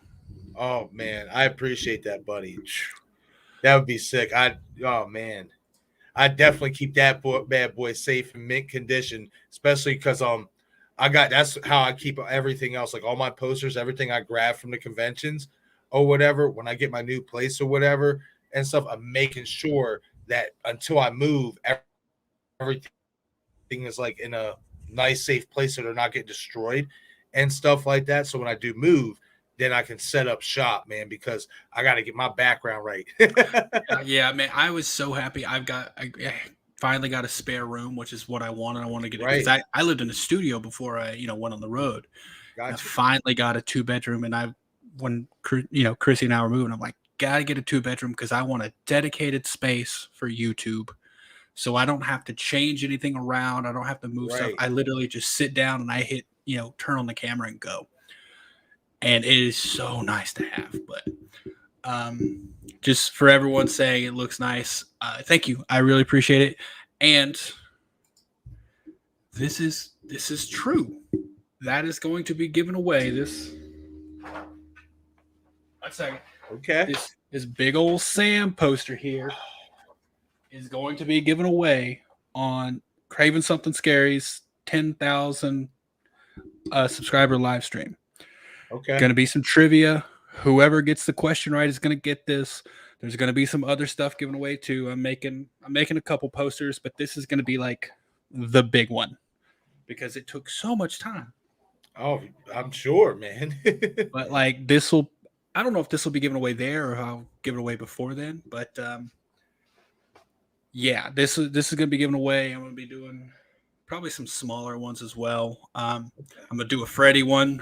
Oh, bro, I can't wait to see that. Yeah, I didn't know. I don't know if I'm going to do Freddy's head. It's weird, but I kind of want to do the glove, like a hand just reaching up. Yes, bro. Yeah. I think that's that what would I'm gonna do for that Freddy. would be tight. It's funny because at the convention in Texas, I seen I seen this one vendor. He had Freddy Krueger dressed up as Eazy-E, and on the hat it said Craven, and he's got the glove and he's smiling, and I was just like, bro, that is so funny, but it was cool. Like, that's amazing. It is. Speaking of Freddy, now that we brought it up, what do you think about Robert Englund's latest? What do you think about it? I expected it. I mean, he is up there, and I think he's just at that point where he's like, if I'm gonna do movies, I'm gonna do movies that's not gonna require me to get busted up a little bit. He is honestly admitted he doesn't have it like that no more when it comes to the physicality. So I expected it. It stinks, but and we've talked about this before. At some point, we do have to move on. You know what I mean? At some point, we do have to give somebody else a chance. I know we did in 2009, and it wasn't well received, but that's the chances that that is being taken. And it's just like I said, when we talk about getting different with these iconic horror franchises, you're either going to like how they get different or you're not. You can go both ways. And it's the same thing with a remake. You take so much risk because if you go too different, people aren't going to like it. They're going to say it's not as good as the original or whatnot. Right.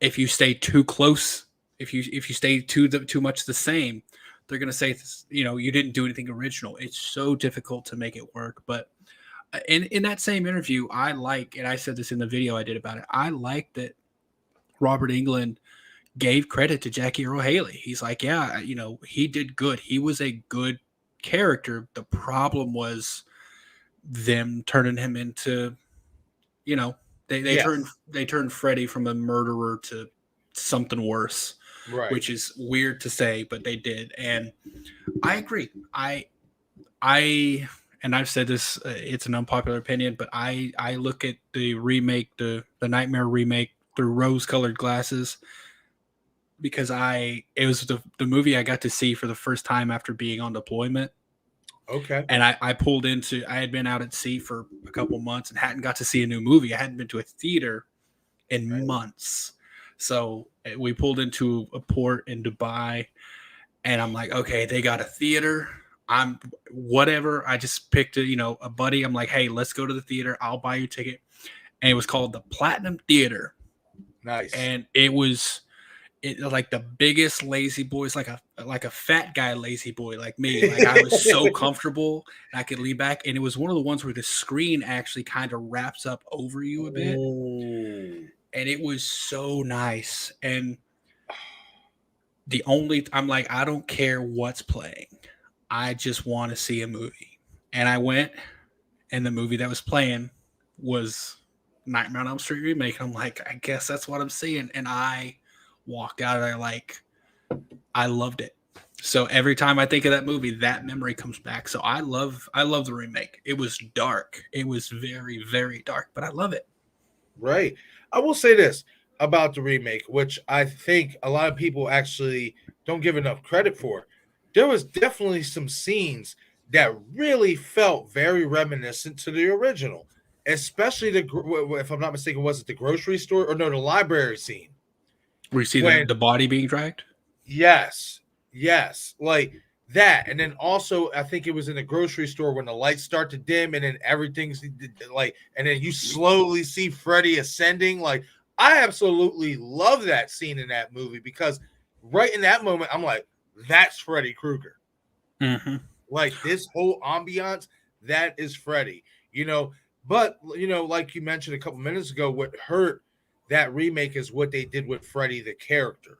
And another thing that, at least for me, what kind of threw me off is the beginning of it. They made it seem like the blonde-haired girl, I forget her real name, you know what I mean? But Rooney Mara. no, not her, the other one. Oh, Katie. Yes, I forget her last name. Yeah, But they Cassidy. Katie made her. Cassidy. Yes, there you go. There you go. Yes, her. At least from how I took it, based on the funeral and that they focused on her, I thought that she was going to be the main character, in the final girl. And then we get Renee Mara as, Nancy, and I'm just like, okay, so all It was a right, weird start. yeah, and stuff like that. But there were some good things that I liked about that Nightmare on Elm Street, especially in terms of special effects and the ambiance. So it wasn't entirely as bad as a lot of people, in my opinion, make it out to be. Another one is too that has grown on me is the Friday the 13th remake. Bro, I love the Friday remake. I Oh, get crap for this every time. I think it's my favorite Friday movie. He is absolutely terrifying in that movie. bro, I he's like amazing. I I would love what they did with him in that movie, having him run around like that and and setting traps traps. Like, and bow and arrow. Like that's the thing that makes him. I did a poll on my YouTube channel the other day. Like it was essentially if you had to try to survive off of between any of these slashers, who would you pick?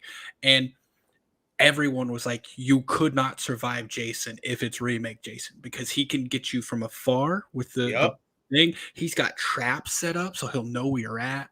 Like he's so focused on killing people and he yep. does it so well. Like, They yeah, made man. him resourceful. They really made him resourceful. And that's what I really liked about the new Jason, is they didn't just, I mean, Jason to some degree in the others was kind of resourceful if you really look at it, but he wasn't that damn resourceful. Like this guy, like you said, he had booby traps set up. He had this, he had that. He can attack you from any angle. He wasn't afraid to run you down.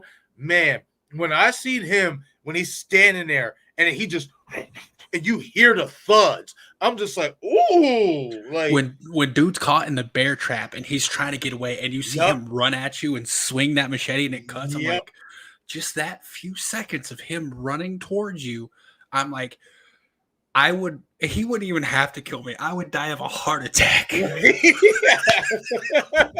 Oh, bro, as soon as my foot would have got caught in the bear trap and I look up and I see him, I'm doing this. Done. Okay, Oh man. sorry, I just reading here. I didn't hate the remake at all, but like you said, I didn't like it. Yeah, the new Freddy backstory. Here's another thing, and it's something subtle that they introduced in the remake that I love, but it kind of gets looked over. The idea of the micro nap. Like you're Mhm. awake so long, your body basically forces you to, like, your brain shuts off for like 10 Yep. seconds or so.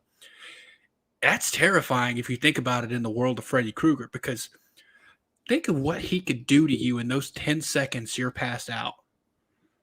Bro, Yep. that is I rough. agree. I agree with that, Eric. I'm glad you brought that up because that was something that I caught too while watching, and I'm like, that's a little bit different. So basically, you could stay up as long as you can try to stay up as long as you want. At some point, even if you don't know it, you're asleep. Yeah. And if you think about, and this is an awful real world example, but anyone who's ever worked a really long shift or worked overnight or something, and you're going home and you've had that experience where all of a sudden you're home and you don't remember how you got there, those little seconds that happens. So, like, think Mhm. about what could be going on. Oh, dude, I would love to see a Freddy versus Jason where it's remake Freddy versus remake Jason.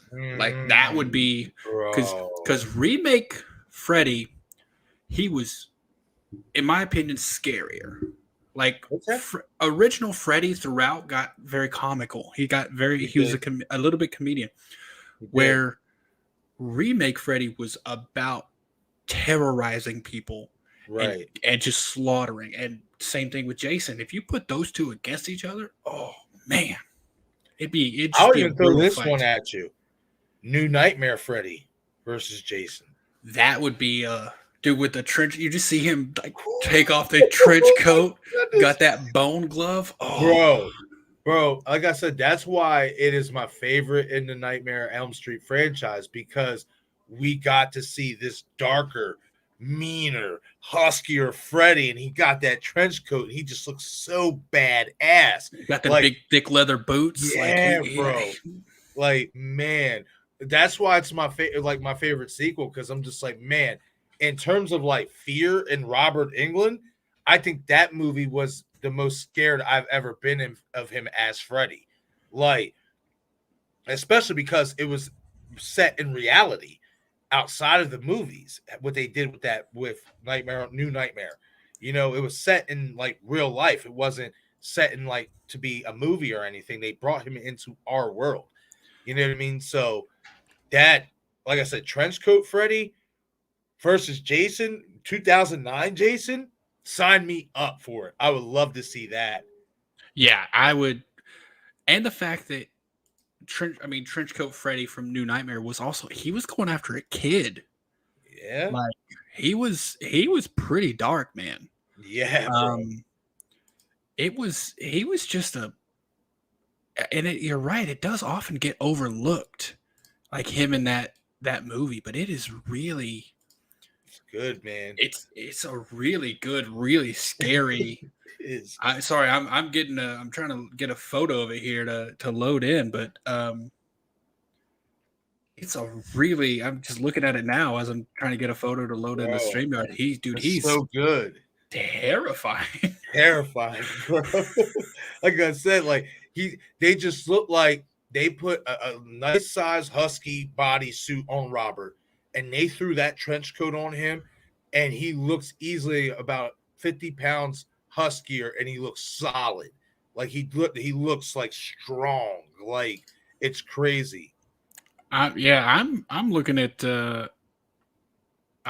this here. Like, look at that, Yes, bro. bro. Yes, yeah, dude. Like, I'm running away from that in the middle of the night. I tell you that right now. I ain't. Yes, That's another one. He ain't gonna have to kill me. I'm just gonna have a heart attack, right. dude. Yeah, that Freddy versus a remake Jason would be a knockdown, drag out. Like, War, it would. And war. speaking of Freddy versus Jason, what's your honest opinion of Freddy versus Jason? It's fun. I like it. I I don't really care much for the cast outside of John Ritter's son. You know what I mean? I always thought that he was a really good young actor.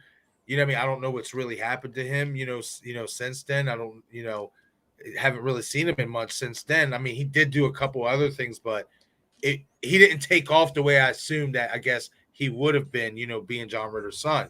But I liked him. I liked his partner, who was in the mental ward with him because I've seen him in other movies Oh and yeah. he's pretty good. Um, Outside of that, like I felt like Monica Keena as the final girl was kind of yeah. Didn't really care for her. I liked the girl from Ginger Snaps in it. I actually wish she probably would have got put at the forefront over Monica Keena because she's a better actress in my opinion. You Mhm. know, I felt like what really took away from Freddy versus Jason, what could have been something really great, was the fact we didn't have Kane Hodder play Jason. And I feel like Ronnie Yu, who directed it, if I'm not mistaken, Think so, yeah. and I get it, because Robert was the star over Ken Kirshner and all that stuff. But I feel like they made it to where Jason was really slow and really animatronic and doppy, and they favored Freddy to kick his ass most of the movie. And it's not to say that Freddy couldn't do that, but in certain sequences, in my opinion, there was definitely times where if it was Kane Hodder, it would have been a different fight. And what Uh, the hell was making Jason scared of water? right. That Stuff like that. that's so And it's so dumb. funny because Michael from Movies and Beyond, we were talking about it, in my Texas Frightmare recap, how when they did that, it's like you kind of, messed that up in terms of the Jason character because in Jason Lives, we see him walk right into the water. Mhm. No problem. You know what I mean? So the fact that you made him scared of water in Freddy versus Jason to, I guess kind of feed Freddy's ego, it just kind of it left a sour taste. I feel like if Kane Hodder would have been in that movie, that fight, those entire fight scenes would have been choreographed differently. Now, according to Ronnie Yu, apparently they tried to offer Kane Hodder a lot of money, and like he kept rejecting every offer that they asked of him. And basically, what it came down to is that he wanted to get paid more than Robert Englund or the same amount. And they was like, when you really break it down, Robert's the star here. You know what I mean? So that's why it didn't work. And I think, if I'm not mistaken, Robert Englund slightly touched on it as well in like in an interview or an article where he talked about why Kane Hodder wasn't in that movie. Well, I'm pretty sure Kane Hodder tells a different story than that.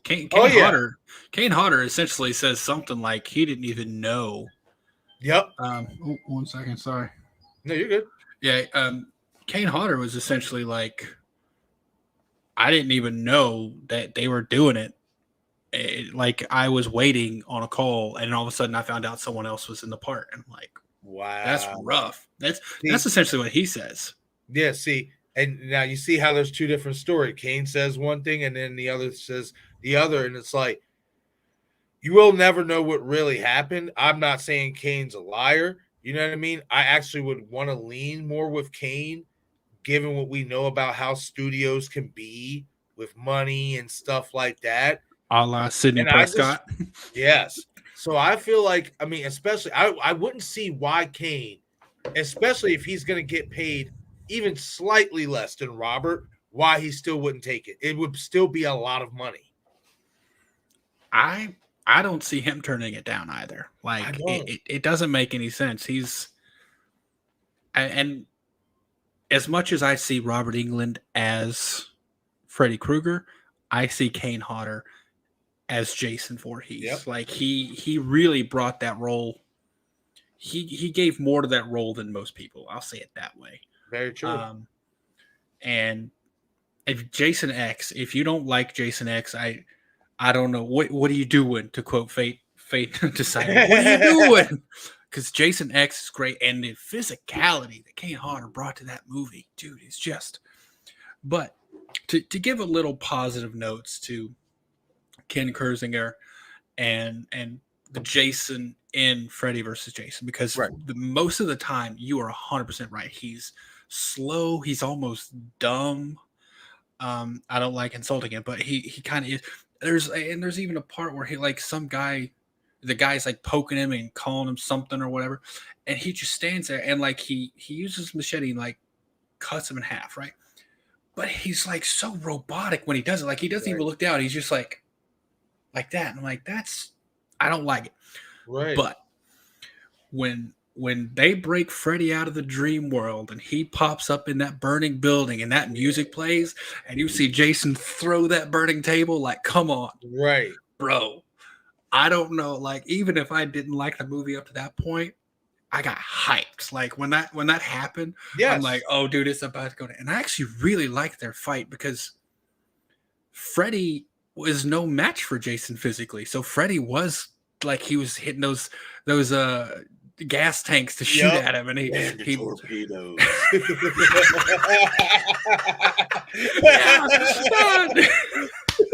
And then the dude, that was brutal too. The rebar, when the rebar came down, he would start, and like I love that because that's the only way Freddy stood a chance against Jason in the real world. Right. And I thought it was very well from that point on. I was good with the movie. I thought it was really good. I will say I did enjoy Freddy's karate moves in the movie. I loved it. It was straight up like high kicking and like he jumped up and dropped an elbow. Yeah, man, my boy, before he fought Jason, he sat and watched Bruce Lee for about hours, and it was like, this is the game plan right here. Be water. Dude, he jumped up and like some of it was pretty serious. Like he jumped up and was stabbing him in the neck and like real quick. Another great graphic in that film is in the final act when Freddy jumps up from the water and he's like red, like his entire face. It kind of looks like the Phantom Menace in Star Wars. Like I thought that was a really cool visual of Freddy in that scene. I really, really loved. I'm just stood out there. I loved it. Join me on my live stream tomorrow night at 9:30 p.m. Central. I think I could do that. I'll be there.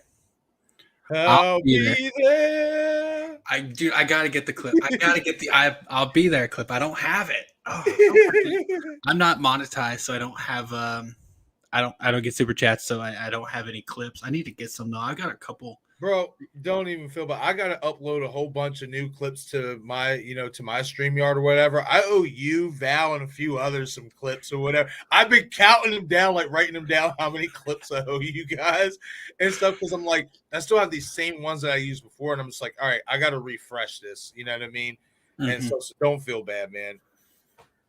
All right. Yeah, but I just gotta get some. Let's see. Thank you. I got to get that. I'll be there because that's one that you got to. I feel like that has to be played at least once a stream, along with the spicy mustard. I'm not gonna upload spicy mustard though. I think that sticks. Steven's channel is the only. That's Steven's. You want to go? You want to get some spicy mustard? Well, you best show up to a Craven Something Scary stream. Right. It's just like when somebody. I think it was Scott Walker, who asked me if I could, if I had the opportunity, would I have Matthew Lillard on my channel? And I said, I would love that, but I'm not doing that until I see Steven get him first. If I was to talk to Matthew Lillard and get him on a stream, I would get him on Steven's stream. Be like, sure, you can talk to me, but we're not doing it on my channel. We're going to do it on this guy's channel. Exactly. You know what I mean? Exactly. That's exactly how I am. Like, I just feel like if that were to happen, it has to happen on Steven's channel. He's been pushing, the Stu Macher train since he started doing this, you know what I mean, and stuff. So it's only right. You know what I mean? I would love to have Matthew on my channel, but I want to see it happen for Steven first. Oh yeah. I will say this is legitimate. I have never considered attempting to get Matthew on my channel. Me neither. But I've actively tried to get Matthew on Steven's channel. Like I literally gave him the note that Steven wrote. Steven typed up a note. He emailed it to me. I printed it out. I took it with me to Texas Frightmare. I'm like, hey, my buddy couldn't be here, but he wanted you to have this. Right. And So I've actively tried to get him on Steven's Bro, channel. it's gonna happen, man. I It's just gonna gotta happen. Yo, I don't know why. I just feel it's gonna happen a lot sooner than what we're expecting. I really do. You know what I mean? Me and him are pretty close. So so I'll get him there, man. Bro, we're pretty close. That is awesome. Oh man. Oh, Good dude, stuff. Bro, stuff, he man. was so nice. He was so cool. Bro. And I've told the story a couple times. What happened was there was, we were in the line to go get our photo ops and stuff, and there was a woman in line ahead of me who had seen him earlier to get his autograph and was talking to him and like said something about having a dream about that him and her were married, and he was like, making some jokes about it and stuff, and like he remembered her. So when he went up, she's like, "Can I have a hug?" And he goes, "Oh yeah," and he just grabs her in a big hug, and that's how they get their photo. And I'm next, and I have no clue what I'm gonna do. So I walk up and I'm like, "I just want to do the same thing as her." And he's like, "Bring it in, man." Yep. So like I went to hug him, but I gave some room. Like I gave some space. Like you don't go chest to chest with someone you don't know. Right. And he wrapped and pulled me in, dude. Oh yeah. I'm like, oh yeah, this is good. We're good. We're brothers now. He's like that. He is so like that. It was funny because when I got mine, I came up and I wanted to do the pose, the picture when he's got his fist clenched that Steven shows a lot and stuff. Yeah.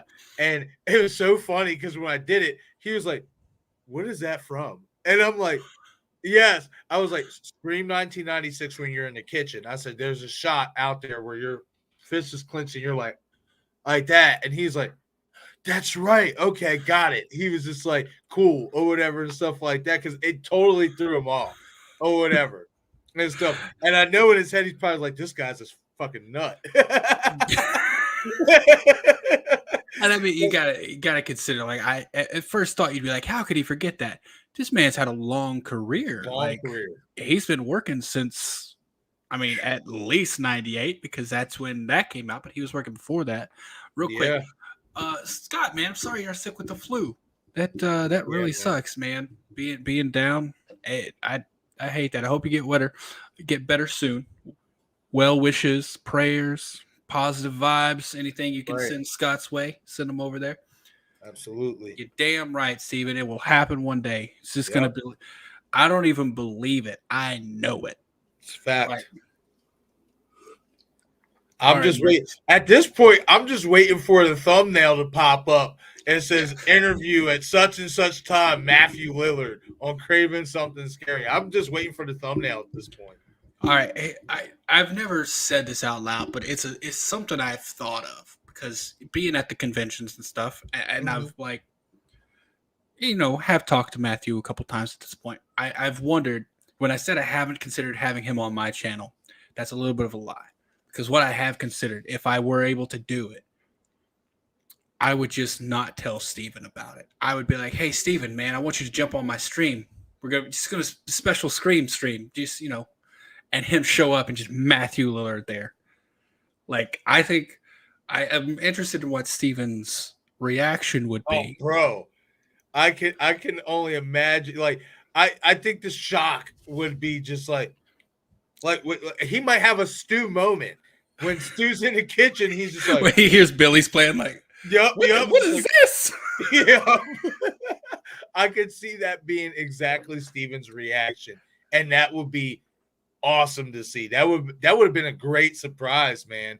Like, especially like if you did it like you basically told Matthew. Matthew's like, "All right, I'm not going to come in right away," and you and Steven are like 10 minutes into the live stream having a conversation, and then I got someone knocking at the door here. Oh yeah, the one and only Stu Mocker, and Stu jumps on and you got to say it like that. You can't introduce him as Matthew because we often have people in the chat who are like Stu Mocker and stuff like that. So if you say that, I'd be like, "Oh, maybe someone from one of those is going to jump in." No, it's Stu Mocker. The only problem is when I thought about it, I was like, the only problem with that is he wouldn't have anything prepared, like questions or like, and I feel like if you're gonna have that meeting,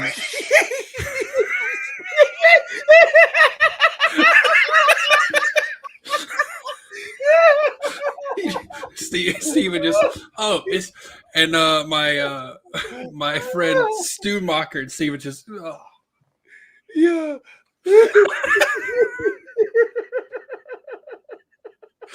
oh, Oh man, bro. And Woo! okay, see, and he said it exactly. You got to be prepared, and that's the only reason I'm like, it probably wouldn't be an idea. It probably wouldn't be a good idea because there's no telling how many times you're going to get a chance for that Right. meeting. So you want to know a little bit of how it's going to go. Right. See, I'm not gonna lie though, and maybe this is just me having so much faith in Steven. I think he's already so mentally prepared for this interview that once he realizes what's happening and he gets over, the shock and the elation of it happening, I think he'll just be ready to fly. Oh, Honestly. dude, he'd kill it. I bet he hasn't. I know he hasn't like technically prepared for it, but I bet right now if you said give me 5 questions you'd want to ask Matthew Lillard, he could rattle them off like Nothing. in no time. Right. So absolutely. He might say he'd pass out, and he might pass out. I think he'd pop back. He'd pop back up in a second, fan himself, and be like, "All right, Matthew, working with Wes Craven. How was?" Just go right into a question. Right. You never know. He might pass out for a second, and you might catch me come hit him with the water bottle. Like, wake up! Come on, buddy, I got you. Like Mickey in Rocky's corner. This guy's a bum. Come on. That's right. Absolutely, man. Again, it's gonna happen, bro. It's gonna happen sooner than later. It really will. I will say this: where it could happen is because we know he's got Five Nights at Freddy's coming out, so he's gonna want to be getting on some of these channels and promoting, even after the fact, because this is what he said at a convention, is that he's hoping his performance in Five Nights at Freddy's catch the eye of Radio Silence for Scream. If Radio Silence is still doing it. If they're still doing it, yeah. That's a whole other can of worms, man. Do you think they're gonna do it? Who? Radio Silence? Yeah, and when I say do you think they're going to do it, I don't mean do you think they want to. I mean with their schedules and the studio and everything, do you think they'll be the ones to do it? I do. I do. I don't think they're going to want their characters to be written by anybody else. That's just my take on it. Like in terms of their overall team, I don't think they want anybody coming in trying to change anything that they've already built with their characters. I think they would want to be consistent. And I see it working out. I know the studio is like up their butt, you know what I mean, about making a 7th film. But I'm just optimistic that they're going to eventually die down and we're going to basically get a Scream film in 2025, maybe 2026. That will give Radio Silence enough time hopefully to be able to come back on board. I'm optimistic about that. But I'm also aware of the possibility that they might not. So right now I'll say this. I'm at 60% yes, Radio Silence returns, 40% no. I'm probably flipped on that. 40% yeah, 60% no. And it's only because, well, first of all, if I'm not mistaken, Radio Silence doesn't include James and Guy. I don't think they're part of Radio Silence. Radio Silence is just the directors. James, that's a really good point.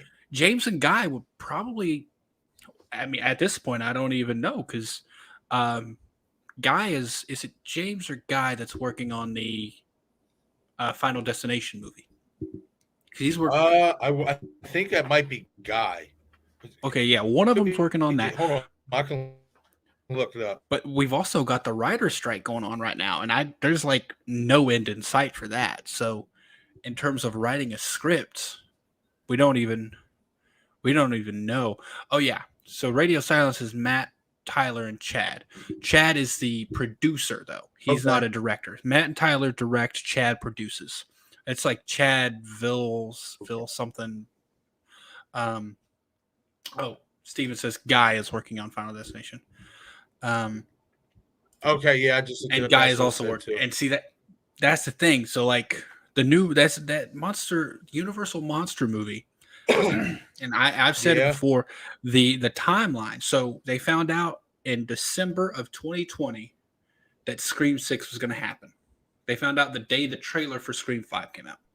So Okay. they started working on it then. And then from December, and we got it in March of 2022. So it was 16 months, I think. So December to December, it's 12. January, February, March. No. I'd When did say when did Scream 6 come out? March 2023, March 10th or March 14th. 10th. Yeah, I think so. Okay, March so 10th. Yeah. say 14 months. I don't know how I got 16 months, but 14 months. That's how long it took them from green light to theaters. Right. If they do the exact same for a Universal monster movie, and let's be honest, they're not gonna. That's gonna take longer. But best case scenario, 14 months for that one.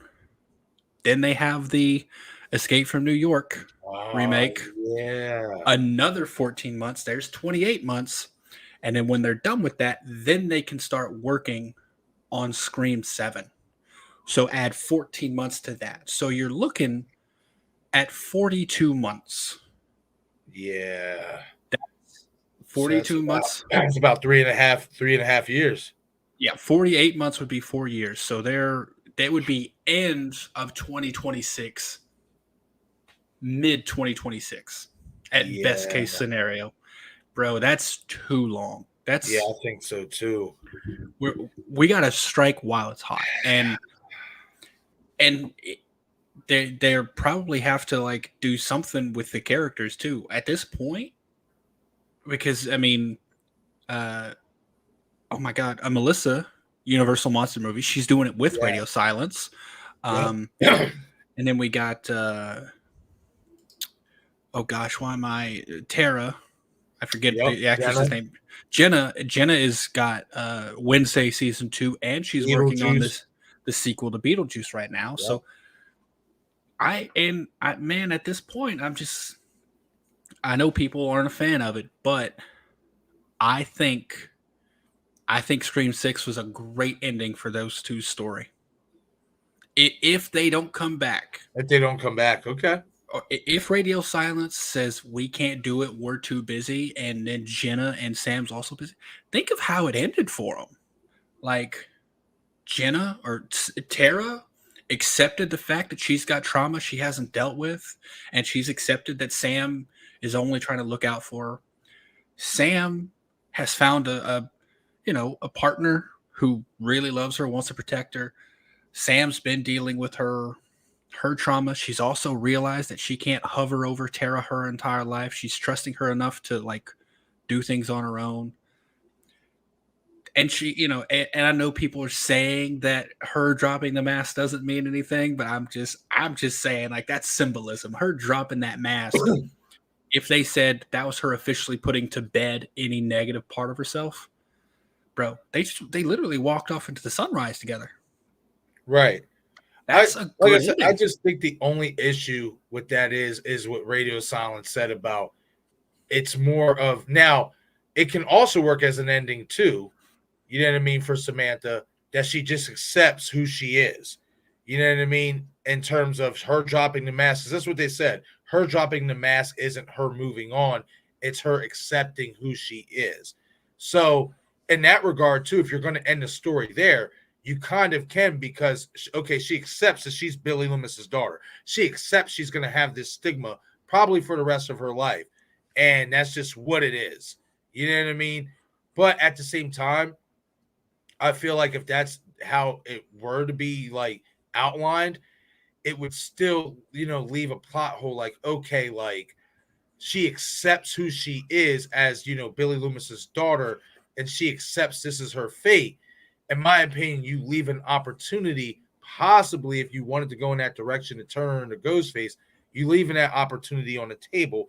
And I don't know if that's something that they should do, or just in general by them saying, see, one thing I realized about Radio Silence, you know what I mean, by watching some of their interviews, and it's not, to throw shade at them, But some of their stuff, like it's like for instance, when they talked about the Bailey names being pseudonyms, but then they turned around and even acknowledged that doesn't even make sense because he works for the NYPD. So it's stuff like that that does kind of make me wonder, like how well in tune with your storytelling are you? Okay, so here's something I don't think I've ever heard anyone talk about this, Okay. but I heard radio. It was an interview with them. I'll have to see if I can find it. But they were talking about making the movie, and they said something that kind of irked me. But what they said was when they're making a movie, they don't leave anything for the next movie. They're like we because they talked about the interviewer asked them about setting something up for like the next movie or Right. wanting to save something for the next movie. They're like, we don't save anything for the next movie. We do it all in the movie. When we're writing it, we do it all then. And I'm like, you have to think of the next movie though. Like you've got to Right. plan these things out, or else you end up with plot holes. You end up with disconnected storylines. And I don't know why when they said that it really irked me because it just No, as it should, because yeah. as a fan and now as a content creator, you see through that. You know what I mean? You see that, especially you see through that, especially when you realize the plot holes. You know, like you can't sit there and say, "Oh, well, we don't leave nothing," for the next movie. But then, yet, I can point out this, and that, where we could possibly see something for the next movie in terms of a certain character. You know what I mean? Ooh, zoom in! Yeah, sorry. Yay! I was like, hey, You're good. what are we doing? Let's do this. Okay, you can't see my background though. Oh no, that's not good. Sorry, Side view. Let's go. I haven't played too much with this stuff, but anyway, yeah. I just when I heard that, I was like, it doesn't make sense, and that's what That's makes it. me think that a lot of the theories and a lot of cool things that we think about Scream are things they're not even considering because they don't look at it like that, and I would be, and here's the thing: when I say if they said that Sam and Tara's ending, that's the ending for now. If they go a new Right. direction, Sam and Tara are always out there. They can come back, and I don't think we're gonna just like Sidney Prescott. Personally, I'm going to proceed my next thing with this. I don't think Sam's ever going to become a Ghostface. Okay. I don't. I think she's focused on too much of being the protagonist. I've never considered her to be a dark character. And what you said about her accepting who she is, I 100% agree with that because when she talks to Bailey, when she's about to and admittedly Tara stops her, but she says, "My father was a serial killer, and no matter what you think of me, I'm better than that." That right there, I'm like, she has accepted who she is, Right. and she has control. It doesn't look like it, but if she didn't have control, she would have just kept stabbing even when Tara tried to stop Right. her. Like, but she immediately, like, she has those people grounding her. Now, if someone took Tara out, she would go ballistic on that person. She would. Right. But Sam has never attacked anyone that we know of. I know. No, it's Destin. I know Destin has the theory that Sam's first kill was actually Tara's father, Right. not but that we've seen Sam has never attacked anyone unprovoked. Right. It's always been to like to protect someone or to, self defense. Right. And I don't know. I just think it would be interesting. I'm not gonna say it wouldn't be interesting if Sam went to the dark side and became a ghost face, but I don't know. I don't like to think of my protagonist. I don't like to think of Sam going down that dark road because then I couldn't root for her anymore. And that's the thing. Right. I'm rooting for Sam. I want Sam to win every time. But if she's going down the dark side, then I had a little theory, a little thought about Sam if she did go to the dark side. It's the only time I've ever considered it. If in a hypothetical Scream 7 that me and Brett James Bishop may or may not be writing, it's half story, right? Okay. Half of it is Sydney and Detective McDreamy getting attacked, And then the other half is Sam and Tara being attacked in different places. So you're Ooh, cutting back and forth trying to figure out, like, each of them are trying to solve their own attacks, but they're also right, trying to figure out if they're related. Like, is this a coincidence? right, And in the third act, they come together. And then the ghost faces come together too, and haven't really decided if, like, the ghost faces meet and they are together, or if right. they meet and they're just like, let's all get them. But here's what I thought would be really good, and I don't think Brett liked it, but what I think would be amazing, and it's the only way I would want Sam to go to the dark side, is if they're fighting for their lives. Sam and Sydney, like, by each other's side, fighting off ghost faces. And Sydney sees Sam going a little too hard, and we know how Sam gets. We see Sydney sees it, and Sydney, after the thing is done, just goes up to Sam and is like, "Hey, I'm on your side. Just know, if you ever continue down that dark path, I will kill you just like I killed your father and grandfather or grandmother." And could you imagine the tension seeing Sydney looking in Sam's eyes like, if you continue down this way, I will end the Loomis bloodline. I've already killed two of you. Man, Wouldn't that be so? that I like that, especially if Samantha's like not already there, like I think she is. If you're going to turn her in that moment, that would be a perfect trigger point because of who is speaking those words. Like Because see, we got people who love Sydney. We got people who love Sam, right. and then there's people who love both. I love both of them. I love them both. But if you're pinning them against each other, Sydney all day. Oh yeah, And if Sydney, absolutely. if Sam's going down the dark path, we gotta have a new protagonist. We gotta have a new final girl, or we get the OG final girl to come in and be like, "Listen, I've seen this before, and you or in your father. I saw it in your Right, grandmother. I see those same eyes in you. I'm gonna give you a chance to straighten up. If you don't, we're gonna have problems." right. Bro, I don't think it's out of the realm of possibility by the time this thing is done that Sydney is our set in stone, like all-time official final girl. You know what I mean? I wouldn't be surprised with that at all. And the only reason why I say that is because Nev herself said that she still believes there's a story for Sidney Prescott's character. There And is. man, that tells me if they wanted to go in that direction of turning Samantha Ghostface, and maybe she's a part of this Ghostface cult with Stu Macher and whoever else, what I mean, is involved with them. Like, if Sydney can outlast all that, I personally I don't see how you deny her as probably the greatest final girl of all time. Oh, Like, I don't think you can deny. I did another YouTube poll the other day, and I said if you had to pick one of these final girls to protect you, and it was Sydney, Nancy, and Lori, Sydney won easily. right, But yeah, man, I think there's a lot they could still do with Sydney Prescott. She's a mother now. Do you know she would go ferocious if someone attempted to hurt her children? Like, you saw what she did, like how ruthless she was, just walking through that house, firing through doors, and she didn't even have to be there. right, Could you imagine if someone tried to hurt her kids and she's trapped there? She would rain down fire on every person in that place. I would love to see that. But yeah, if they did, that's the only way I would want Sam to go bad. Is that confrontation happened, and it left Sydney having, and I wouldn't want to. I wouldn't want her to be happy about it. I want to make that clear. I wouldn't want Sydney to be happy about it.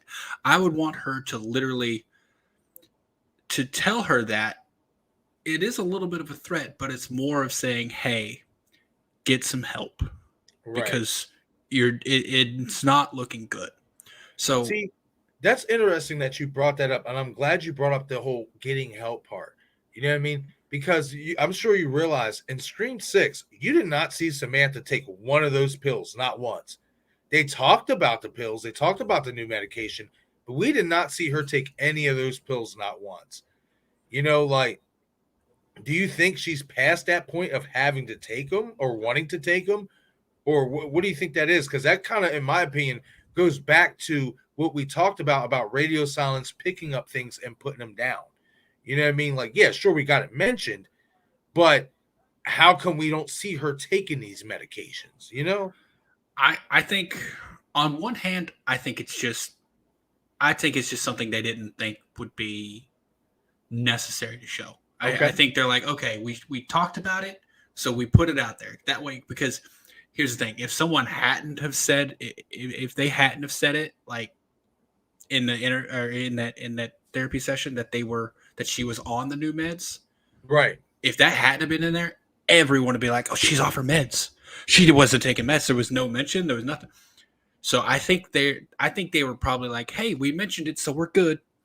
But Right. on the other hand, I think you could argue that maybe she feels, because she didn't only say that the new meds were working. She said, "I'm not seeing anyone I'm not supposed to." And you could tell when she was in there and Billy's reflection popped up, she was so upset about it, because Right. I'm taking that to mean she hadn't seen him in like 6 months. Yeah. And in part 5, she was seeing him regularly. In That's this one, true. she saw him 2 times. That's And true. so I took it to mean, I kind of took it to mean that they were working to a point where she wasn't seeing him and she felt better. Right. Um, However, you could argue that maybe it started working well, and then she's like, okay, well, I'm fixed. I don't need to take them anymore. Yeah. And then That could, hey, obviously when stuff started happening again, now she does. But it's something that you pointed out, and I think it's very interesting. You pointed this out before, is that his reflection is dwindling. Like it is. You know, you see that in the glass. You know, it's not clear cut as it was in Scream 5. you can Even in almost the see rear, through him. yes, even in the rear view, you could clearly see like it's full. In this one, it's like it's kind of like he's a blur to a degree. Mm-hmm. Yeah, it feels like the more she gets better, Uh-huh. the less clear, and the less, not only the less clear, I take it to mean the less effect he has over her, because Gotcha. she's, I mean, in part 5, she's kind of like, feels like being tortured by him. Right. Like he's trying to make her do this, and obviously we know he's not really there. That's part Right. of her subconscious. That's another part of her doing that. Whereas in part 6, he's not really telling her. I mean, I guess he does say, "Are you ready to kill more people?" I mean, he says some other words than that, but Yeah. then the second time and the only other time you see him, he doesn't really tell her to kill people. He says, "Hey, you're not safe here. Get Right. yourself a weapon and clear the place." Right. And I'm like, that's a good idea. Like, if all your subconscious is telling you to do is make sure you're safe, Right. who cares if it takes the form of a deceased serial killer? What You do you know, make of her putting her hand on the glass? I this is something that I don't think anyone else gets from it, but here's the thing that I kind of wanted to look at that I don't think many other people look at. She's still she's still a girl who grew up without a real father. That's Like a good point. that's her dad. The Like, dad, yeah. like it or not, that's her blood relative. Like, he had a part, he was half of the, piece of giving her life. So Right. I don't think there's anything wrong with her necessarily wanting to get closer to him. Right. And here's another idea. I'm gonna throw it out there. This is something I thought of, and I'm pretty sure I think I talked to Steven about it. I want not Neil Prescott. I want Hank Loomis in the next movie. Because what I So, want, and I might have said it on the stream. I want him and Sam to get like to come together and have this talk, because I want him to basically, I want him to be one of the things pushing her to the good side, because if she's good, and I'm not saying Billy Loomis ever gets any redemption, but you got to imagine Hank Loomis has suffered from all this too. Like he can't have gotten out of this. Like his reputation's probably gone as a parent. People think he probably had some responsibility in the whole thing. But could you imagine after at this point 25 years of having to deal with this because there's movies made about it, so he's never getting away from it. Right. If he gets to meet Samantha and he looks at her and says, as long as you're good, then Billy left more than just evil on this earth. He's not like his reputation, his legacy is not just murder and bloodshed. As long as you're here, he left good in this world. That's a good incentive to stay on the clear path. Yeah, that would be. That would be. And I think it just would be nice to see Hank Loomis, period, man, because he's out there still. Like, where is he at in all this? He has to know by now, especially if the whole world knows who Samantha is. He has to know what's going on. And why I even think even more Scream 7 might be the perfect platform to do it. Now, I've seen this on Beyond the Masks video. This was like last year. And I might end up looking into it myself to see if I can find it. But apparently there was like a lost script out there that Wes Craven had for the Hank Loomis character, to where apparently he was Milton's attorney in Hollywood. Oh no. Yeah. Apparently he was Milton's attorney, and the speculation was that's how he met Maureen or whatever, is in Hollywood, because he would have been basically one of the lawyers representing the actors that was associated with Milton or whatever, and stuff like that. That means there would be a possibility he was Roman's father. Yeah. Bro, that's how means would that be, bro? Oh, dude, that would. I don't want that. I want Hank to be a good guy. We've got many bad guys. Let there be a good guy. I know, but I'm saying, like, I had to bring that up because, especially if that is a true script that was like in the thought process, it would not surprise me if obviously Radio Silence or whoever the new director or creators are, they might look at that and be like, you know what, let's bring this to fruition. Remember, something that we thought was true wasn't true. Everybody assumes that John Milton is the father of Roman Bridger. How crazy would it be if it's actually Hank Loomis? Because then that means he would be Roman Bridger's father, meaning Roman and Billy are basically half brothers. That means Billy is kind of one person removed from being siblings with Sydney. Yeah, like I thought about that too. I'm like, wow, that would be twisted and crazy, man. Like, I'm not saying it's something that I would want to see, but you talk about a crazy twist. I mean, that would be a kind of crazy twist to find out that Hank is Roman's father. Correct. He was one of the powerful people working at the studios. He was the head lawyer for the studio in Scream 3. Is he someone we saw? I don't think we saw him in Scream 3, did we? I don't think we've seen him. Only when Roman showed him with Maureen at the hotels on the projector. Yeah. I don't think. Yeah, that's interesting. Yeah, that. I'm going to be honest. I'm just going to throw it out there. I do not want that because I want there to be a good guy. Like, right. Although you want one of these Loomises to turn out. I mean, at least one of them. If Samantha's not, or, if she is, you would at least want her to have a good Loomis side of her family out there. I want there to be, and this is a weird way to put it, I want there to be a pure Loomis, because Debbie Salt, Nancy Loomis, no. Billy Loomis, no. Sam, at this point, is arguable because she does have that dark side. I don't think there's any denying that. If we could just keep Neil like 100% light, because think about it. Not only did his son go on the killing spree, so he's got to deal with that. His wife was having an affair with, never mind. He was having the affair. Mm-hmm. Yeah, I got that wrong. He wasn't. Yeah, he was having the affair. Yeah, so Hank hasn't always been pure. You know what I mean? But over the years, he could have changed. Yeah, that's true, man. Man, I was hoping Hank could be a good guy. Yeah, Craven says they did not film that, but it was in their thought process when Wes and Aaron Kruger were writing Scream 3. It's Okay, crazy. so technically it doesn't It exist. doesn't count. It Okay, technically because doesn't count. as we was about to say, because I still consider Neil Prescott alive, even though they filmed the deleted scene saying he died. Right. I still consider him alive because he was deleted. So technically, Very it's true. not canon. Very, very true. Just like real quickly, we're going to talk about it when we do the Scream 4 live stream. But from what I was able to gather from deleted scenes as well as this the Stabathon scene in Scream 4, that car that you found at Kirby's house is Trevor's.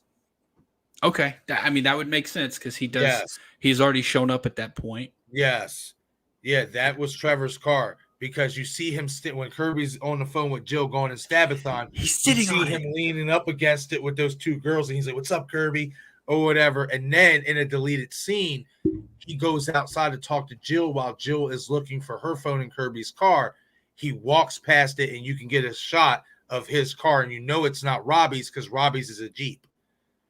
There you go. Okay. Yeah.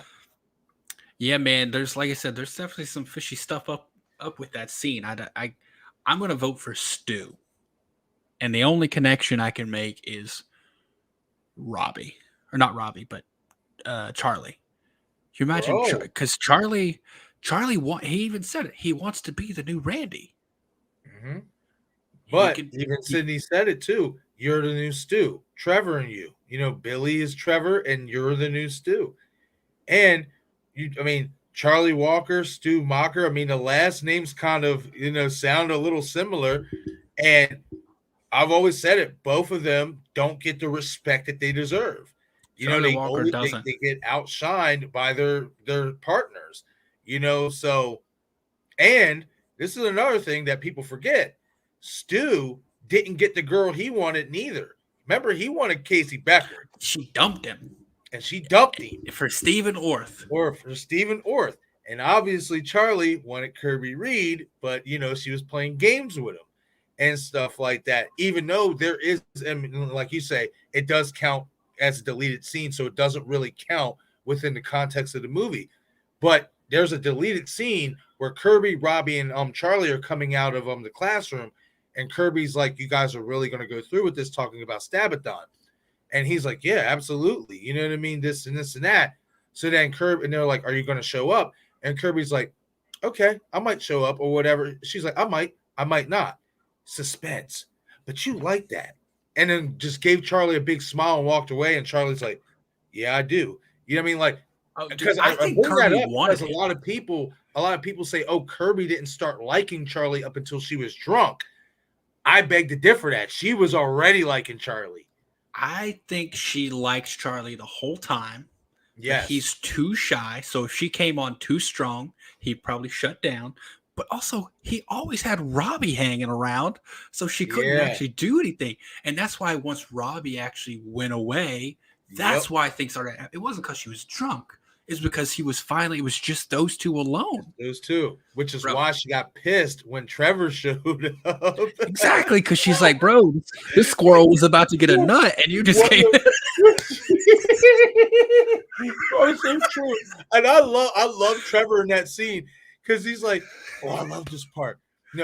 Just when they think they're all safe, and then Ghostface comes out like "Wham!" or whatever stuff, and then Charlie gets up and storms off, and he's like, "Did I just interrupt something here?" No way. Shut the fuck up.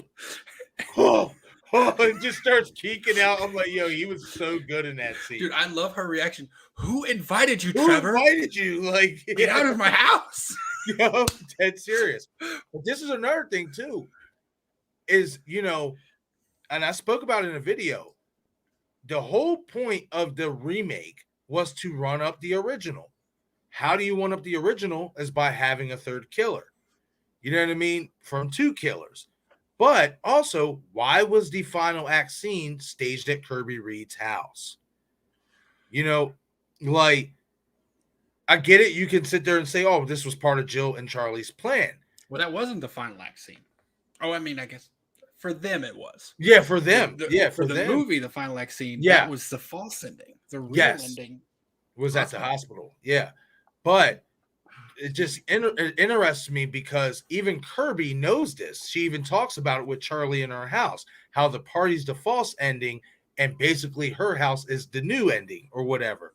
So like again, man, and we're gonna definitely talk about it in depth when we do that live stream, but man, I don't know. Kirby's looking awfully smelly, man. I mean, I personally I disagree, but Yeah. we'll definitely get into it, man. And we are going to start wrapping up here, but if you Okay. man want more backstage, if you want to plan it out, Yeah. also, were you part of Steven's stream last night? The No, ranking the I ghost didn't face. get off till super late, and then I came home and started doing content or whatever, so I'm putting things together. And then by the time he was wrapping up, I seen he was still on, and I'm just like, oh, okay. I didn't even know. Yeah, I was camping, so I missed it. I was able to jump in and give a super chat, but would you be interested? We could talk about this off stage too, just so everyone knows. I am going to be getting a live stream together where, one, we rank the ghost faces, but Nice two, I'm going to use that bracket. same bracket system. We're going to find out who winner takes all in a ghost face versus ghost face showdown. We're gonna come down to who is the survivor if it was an all out brawl between the ghost faces. Man, that's a good idea, bro. That's going to be fun. Hey man, if you want to join, Steven, if you want to join, I know you just ranked the ghost faces on your stream last night, but if you want to join on mine, I'm gonna get it set up and planned out because I've been meaning to do that for a while, but I just hadn't got around to it. But Right. I got to do that, and I'm gonna rank the Scream movies as well. Got a lot of stuff coming out, but so hey man, Steven, well, I'll hit you up, but I'm gonna be setting that up.